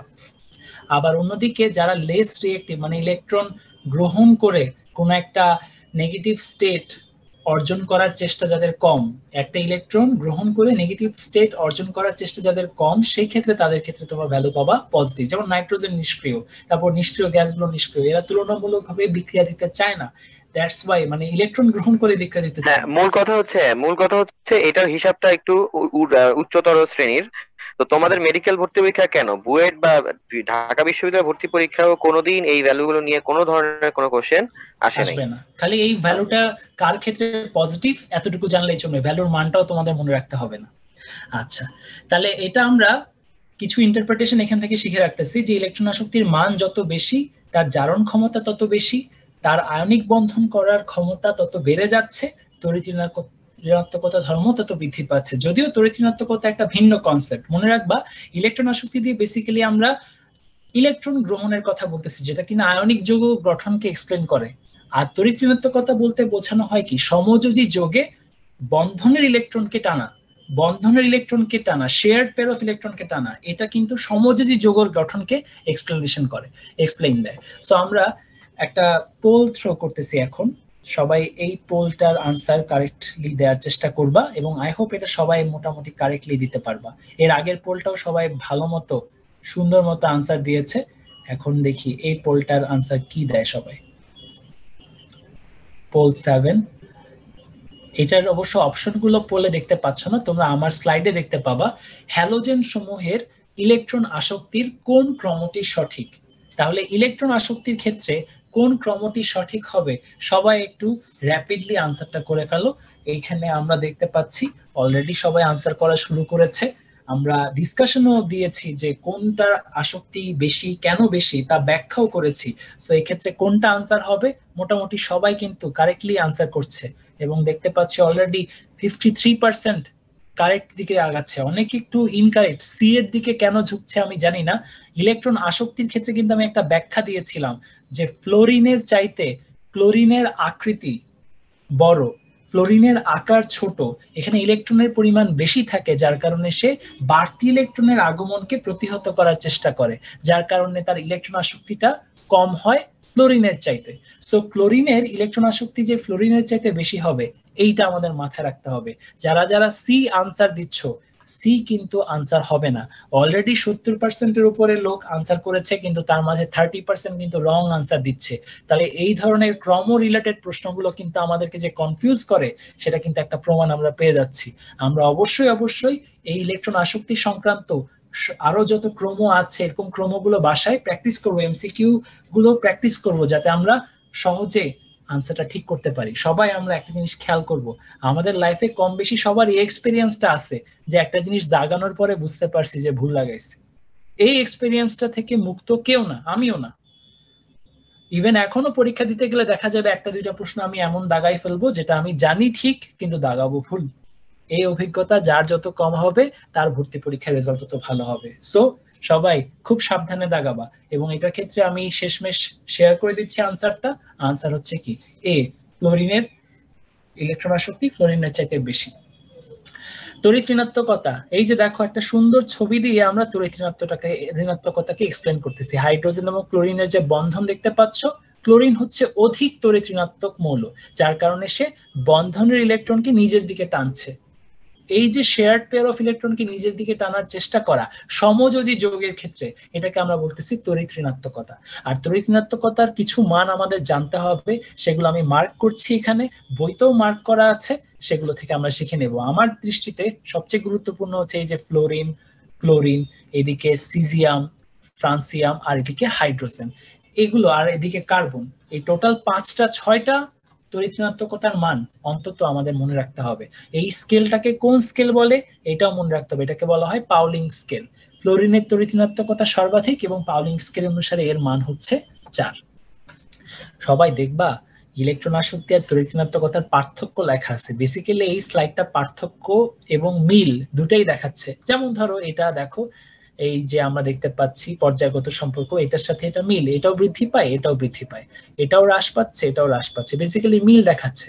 তাহলে মানের ক্ষেত্রে এসে আমরা প্রথম ভিন্নতাটা দেখতে পাই যে তড়িৎ ঋণাত্মকতার মান সব মৌলের বেলায় ধনাত্মক, ঋণাত্মক মান সাধারণত হয় না বা শূন্য মান হয় না, বাট এই ক্ষেত্রে আমরা ঋণাত্মক, ধনাত্মক, শূন্য যে কোনো মান পেতে পারি। আবার দেখো ফ্লোরিন এবং ক্লোরিনের ক্ষেত্রে একটা ব্যতিক্রম যে বিষয়টা, সেই কথাটা এখানে মেনশন করা আছে, আর এখানে সেই ধরনের কোনো ব্যতিক্রম মেনশন করা নেই। আর আয়নিক বন্ধন গঠনকালে ইলেকট্রন আসক্তি কার্যকর, এটা মনে রাখতে হবে। সমযোজী যৌগ গঠনকালে আমরা তড়িৎ ঋণাত্মকতা সবচেয়ে বেশি কার্যকর, সেটা আমরা মনে রাখবো। তাহলে আমরা এখন যোজ্যতা অংশে আসছি। এই যোজ্যতা অংশ সম্পর্কে আমরা জানি আমাদের যোজনী ক্যালকুলেশন করার দুটো স্কেল আছে, একটা হচ্ছে হাইড্রোজেন স্কেল আর একটা হচ্ছে অক্সিজেন স্কেল। এই হাইড্রোজেন স্কেল আর অক্সিজেন স্কেলের মাঝে মনে রাখবা হাইড্রোজেন স্কেল অনুসারে আমাদের যোজনী হ্রাস পায়, কিন্তু অক্সিজেন স্কেল অনুসারে যোজনীটা কিন্তু ক্রমশ বাড়তে থাকে। এই তথ্যটাই আমাদেরকে অন্তত মনে রাখতে হবে। হাইড্রোজেন স্কেল অনুসারে যোজনী হ্রাস পায় একটা পর্যায়ে গিয়ে, আর অক্সিজেন স্কেল অনুসারে যোজনীটা বাড়তেই থাকে। ধাতব ধর্মের কথা অলরেডি আমরা এক্সপ্লেন করেছি, যত বাম থেকে ডানে যাব তত ধাতব ধর্ম হ্রাস পাবে। আমরা দেখতেই পাচ্ছি এখানে ধাতু আছে, এখানে ধাতু আছে, এখানে অপধাতু আছে, আর এখানে অধাতুগুলো আছে। সো ধাতব ধর্ম উপর থেকে নিচে বাড়ছে এবং বাম থেকে ডানে হ্রাস পাচ্ছে। তাহলে এইভাবে আমরা ধাতব ধর্মের বিষয়গুলো মনে রাখবো। নিচের কোনটি অধিক ধাতব ধর্ম সম্পন্ন, এভাবে আমরা প্রশ্ন পেতে পারি। নিচের কোনটির বিজারক ধর্ম বেশি, এমন ভাবেও প্রশ্নটা আমরা পেতে পারি। তোমরা সবাই পরমাণুর আকারদের একটা স্লাইড দেখতে পাচ্ছ। এখানে বেসিক্যালি একটা কোশ্চেন, মানে আমি তোমাদেরকে যখন বইটা দেখাবো তখন বইটাতে আমি পরমাণুর আকারের তথ্যগুলো আবার শেয়ার করব। পরমাণুর আকার রিলেটেড একটা ইন্টারেস্টিং ফ্যাক্ট হচ্ছে যত বাম থেকে ডানে যাব তত আকারটা হ্রাস পাচ্ছে, উপর থেকে নিচে আকারটা বৃদ্ধি পাচ্ছে। এর পেছনে যে জিনিসটা দায়ী সেটাকে আমরা কি বলি? Z effective. যত বাম থেকে জানা যায় দেখা যায় কি কার্যকরী নিউক্লিয়ার চার্জটা বাড়ে, যার কারণে আকর্ষণটা বেড়ে যায়, যার কারণে ব্যাসার্ধটা কমে আসে। আর ব্যাসার্ধটা বেসিক্যালি আমরা তিন ভাবে প্রকাশ করি, সমযোজী ব্যাসার্ধ, ধাতব ব্যাসার্ধ, আর আরেকটা কি আছে, আরেকটা হচ্ছে ভ্যান ডার ওয়ালস ব্যাসার্ধ। যদিও হাজারি স্যারের বইতে দুটা লেখা আছে, আমরা তিনটাই জানবো, সমযোজী ব্যাসার্ধ, ধাতব ব্যাসার্ধ, ভ্যান ডার ওয়ালস ব্যাসার্ধ। এবার তোমরা একটু ঠান্ডা মাথায় চিন্তা করো, ধরো ক্লোরিন আর ক্লোরিন দুইটা মৌল পাশাপাশি আছে, তাহলে সমযোজী ব্যাসার্ধটা কি হবে, দুইটা নিউক্লিয়াসকে যোগ করে দূরত্বটাকে 2 দিয়ে ভাগ করতে হবে। ধরো সমযোজী যোগে আবদ্ধ না, ধরো সোডিয়ামের দুইটা অণু পাশাপাশি আছে, তাই সেক্ষেত্রে কোনো ওভারল্যাপিং থাকবে না, সেই ক্ষেত্রে তাদের ডিস্টেন্সটা কিরকম হবে, সেম, দুইটা নিউক্লিয়াসের দূরত্বকে 2 দিয়ে ভাগ করবা। কিন্তু যেখানে ওভারল্যাপিং থাকবে আর যেখানে ওভারল্যাপিং থাকবে না সেখানে অবশ্যই ডিস্টেন্সটা বেড়ে যাবে। কত পার্সেন্ট বেড়ে যায় এটা পরীক্ষায় আসে, 10 থেকে 20% বেশি। কার চাইতে? সমযোজীর চাইতে।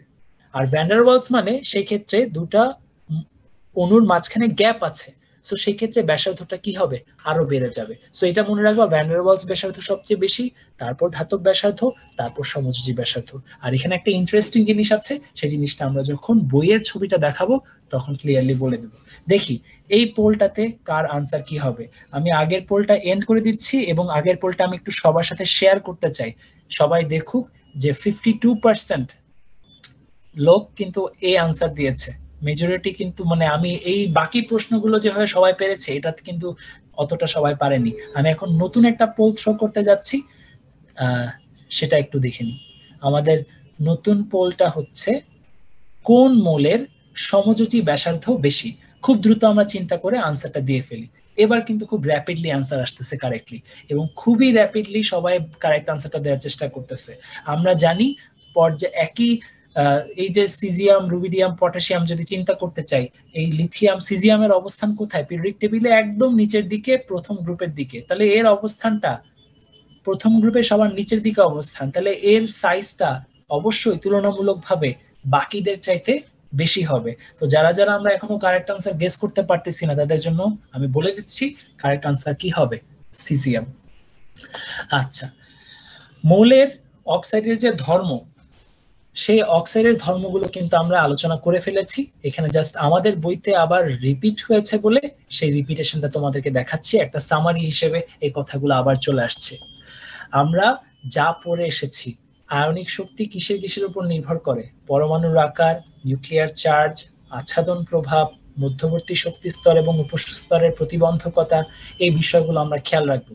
আর ইলেকট্রন আসক্তির ক্ষেত্রে কোনটা বাদ পড়ে গেল সেটাও একটু নোটিস করে রাখবো, যে ইলেকট্রন আসক্তির ক্ষেত্রে নিউক্লিয়ার চার্জটা বাদ পড়ে গেল, তড়িৎ ঋণাত্মকতার ক্ষেত্রে কোনটা বাদ পড়ে গেল, এই জিনিসটা বাদ পড়ে গেল। তো নির্ভরশীলতা কিন্তু খুবই খুবই গুরুত্বপূর্ণ এমসিকিউর জন্য আমাদেরকে ফলো করতে হবে। দেখো, আমাদের ভর্তি পরীক্ষা হচ্ছে একটা MCQ based informative exam, so এই ধরনের সুপারলেটিভ ডিগ্রির ইনফরমেশন গুলো ভর্তি পরীক্ষায় হাইলি ইম্পর্টেন্ট, সো আমাদেরকে এগুলো কষ্ট করে শিখে রাখতে হবে। এখন আমি তোমাদের জন্য এরকম একটা সুপারলেটিভ ইনফরমেশন জিজ্ঞেস করব, যেটা দেখি তোমরা চ্যাট বক্সে কয়জন শুদ্ধভাবে আনসার করতে পারো। তোমাদেরকে বলতে হবে পৃথিবীতে একমাত্র মৌল যার কোনো স্টেবল, একমাত্র না, ধরো আমি বলতে চাই পৃথিবীতে সবচেয়ে হালকা মৌল, পৃথিবীতে সবচেয়ে হালকা মৌল যার কোনো স্টেবল আইসোটোপ নেই। স্টেবল আইসোটোপ মানে বাংলায় কি দাঁড়াচ্ছে, স্থিতিশীল আইসোটোপ নেই। দেখি এটার আনসার কে দিতে পারে। পৃথিবীতে সবচেয়ে হালকা মৌল কোনটি যার কোনো স্টেবল আইসোটোপ নেই? এটার আনসার যে কারেক্টলি দিতে পারবে তার জন্য মেডিকেল অপেক্ষা করছে। আমরা দেখি, আমরা বেসিক্যালি এতক্ষণ যা পড়লাম বইতে সেটা কিভাবে দাগানো আছে, যারা প্রশ্নটা দেখতে পারোনি তাদের জন্য প্রশ্নটা আমি অ্যাভেলেবেল করে দিচ্ছি, তোমরা প্রশ্নটা দেখে চিন্তা করে আনসার করো। আমাদের বেসিক্যালি ডিসকাশনটা শেষ, আমরা বইতে এখন দেখব আমাদের এই পড়াগুলোকে বইতে আমরা কিভাবে দাগাবো এবং কিভাবে সেখান থেকে তথ্যগুলোকে এক্সট্রাক্ট করে বাসায় আমরা নোট তৈরি করব। আমরা সবাই এই অংশটা খুব মনোযোগ সহকারে খেয়াল করব। যদিও কিছু মিসিং হয়ে যায়, চিন্তার কোনো কারণ নাই, আমরা বইয়ের পিডিএফটা তোমাদেরকে অবশ্যই আপলোড করে দেব। সেই পিডিএফটা দেখে তোমরা তোমাদের নিজেদের বইতে সেটা ঠিক অবিকল যেভাবে দেয়া আছে সেভাবে তোমরা আনসার করার, সেভাবে বইটা দাগানোর চেষ্টা করবা। সবাই একটা জিনিস খেয়াল করবা, তোমরা কিন্তু এখন কোচিং করতেছো একটাই উদ্দেশ্য নিয়ে, ভর্তি পরীক্ষার আগের এক সপ্তাহে তুমি কি পড়বা তা ডিসাইড করে রাখার জন্য। তুমি যদি এখন কোচিং না করো, তুমি সিদ্ধান্তহীনতায় ভুগবা পরীক্ষার আগে কি রিভিশন দিতে হবে আর কি রিভিশন দিতে হবে না। আর এই জন্য তোমাদের বইটাকে প্রিপেয়ার করে রাখা, শেষ সময় প্রস্তুতির জন্য দাগায় রাখা খুবই খুবই গুরুত্বপূর্ণ। আর এই কাজটা ক্লাসের চেয়েও বেশি গুরুত্বপূর্ণ। সো তোমরা ক্লাস করার পরে যা কিছু ইম্পর্টেন্ট ইনফরমেশন পাচ্ছ সবগুলো বইতে যদি না তুলো, বইতে যদি অর্গানাইজ না করো, তাহলে কিন্তু ক্লাস ফ্রুটফুল হবে না। তাহলে আমাদেরকে বইটা একটু দেখতে হবে। আমরা এখন বইটাতে চলে যাব। তো আমি চ্যাট বক্সটা একটু ওপেন করে দেখি কে কি আনসার দিয়েছে। আমি দেখতে পাচ্ছি অনেকে কারেক্টলি আনসার দিচ্ছে। আমি একটু ওপেন করে দেখি। আজকে অনেক লোড, তো চ্যাট বক্সটা ওপেন করলে কিছুটা সময় আমার এখানে হ্যাং হয়ে যায়, তাও আমি দেখে নিচ্ছি। আচ্ছা, এটার আনসার লাস্ট যে প্রশ্নটা, সেই প্রশ্নটার আনসার দেখা যাচ্ছে এখানে। অনেকেই আনসার দিচ্ছে কারেক্ট আনসার, আবার অনেকে ঠিকঠাক গেস করতে পারছে না। তো চিন্তার কোনো কারণ নাই, আমি বলে দিচ্ছি সবাইকে। এটার আনসার হচ্ছে টেকনিশিয়াম। পৃথিবীতে সবচেয়ে হালকা মৌল যার কোনো স্টেবল আইসোটোপ নেই। ইনফ্যাক্ট এটা হচ্ছে প্রথম তেজস্ক্রিয় মৌল, যেটা পিরিয়ডিক টেবিলের ঠিক মাঝখানে যার অবস্থান, পিরিয়ডিক টেবিলের ঠিক মাঝখানে এর অবস্থান, এবং এটা প্রথম তেজস্ক্রিয় মৌল যার কোনো স্টেবল আইসোটোপ নেই। সহল, তুমি কি শুনতে পাচ্ছ? জি ভাইয়া, হ্যাঁ শুনতে পাচ্ছি ভাইয়া। ওয়ালি ভাই,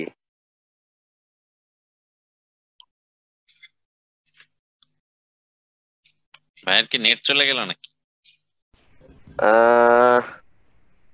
আচ্ছা তোমাদের, আছি। হ্যাঁ হ্যাঁ আমি শুনতে পাচ্ছি ভাইয়া। আমার কথা শোনা যাচ্ছে? হ্যাঁ হ্যাঁ, তুমি কিছু বলো, সমস্যা নেই। আচ্ছা, তো আমরা মোটামুটি তোমরা যে এই চ্যাপ্টারের যে অংশটা দেখলা, তো এই অংশ থেকে আসলে থিওরিটিক্যালি যেহেতু আসে কোয়েশ্চেন, তো একটু মানে জিনিসপত্র একটু মনে রাখার মতো এবং একটু কষ্টকর, কিন্তু এটাকে ভাই মানে অনেক চমৎকার ভাবে আসলে জিনিসটা প্রেজেন্ট করেছেন। তো হোপসো যে তোমরা জিনিসগুলো মনে রাখতে পারবা। আর অন্যান্য চ্যাপ্টারে যেমন থাকে কিছু ম্যাথমেটিক্যাল পার্ট থাকে, কিছু থিওরিটিক্যাল পার্ট থাকে, তো এই চ্যাপ্টার হচ্ছে পুরোটাই থিওরিটিক্যাল এবং অনেকগুলো ইনফরমেশন। তো একটু হিজিবিজি লাগতে পারে শুরুর দিকে। জাস্ট তোমরা যেটা করবা, বইটা যখন আমরা আন্ডারলাইন করে দিয়েছি রেড এন্ড গ্রিন, তোমরা অনেকেই জানতে চেয়েছো যেহেতু আজকে প্রথম ক্লাস, যে রেড এন্ড গ্রিন কি ডিনোট করে, কি মিন করে। হ্যাঁ, তো সেটা হচ্ছে যে রেড মিনস হচ্ছে মাস্ট টু নো, মানে যেটা তুমি বারবার পড়বা, রিভিশন করার সময় বারবার পড়তে হবে, এবং এখান থেকেই বিগত বছরগুলোর কোশ্চেন গুলো এসেছিল। হ্যাঁ, এবং ইম্পর্টেন্ট, সবচেয়ে মোস্ট ইম্পর্টেন্ট সেইগুলো হচ্ছে রেড। আর হচ্ছে যে সবুজ যেগুলো গ্রিনে দাগানো আছে, সেগুলো হচ্ছে নাইস টু নো, মানে সেগুলো হচ্ছে জেনে রাখা ভালো।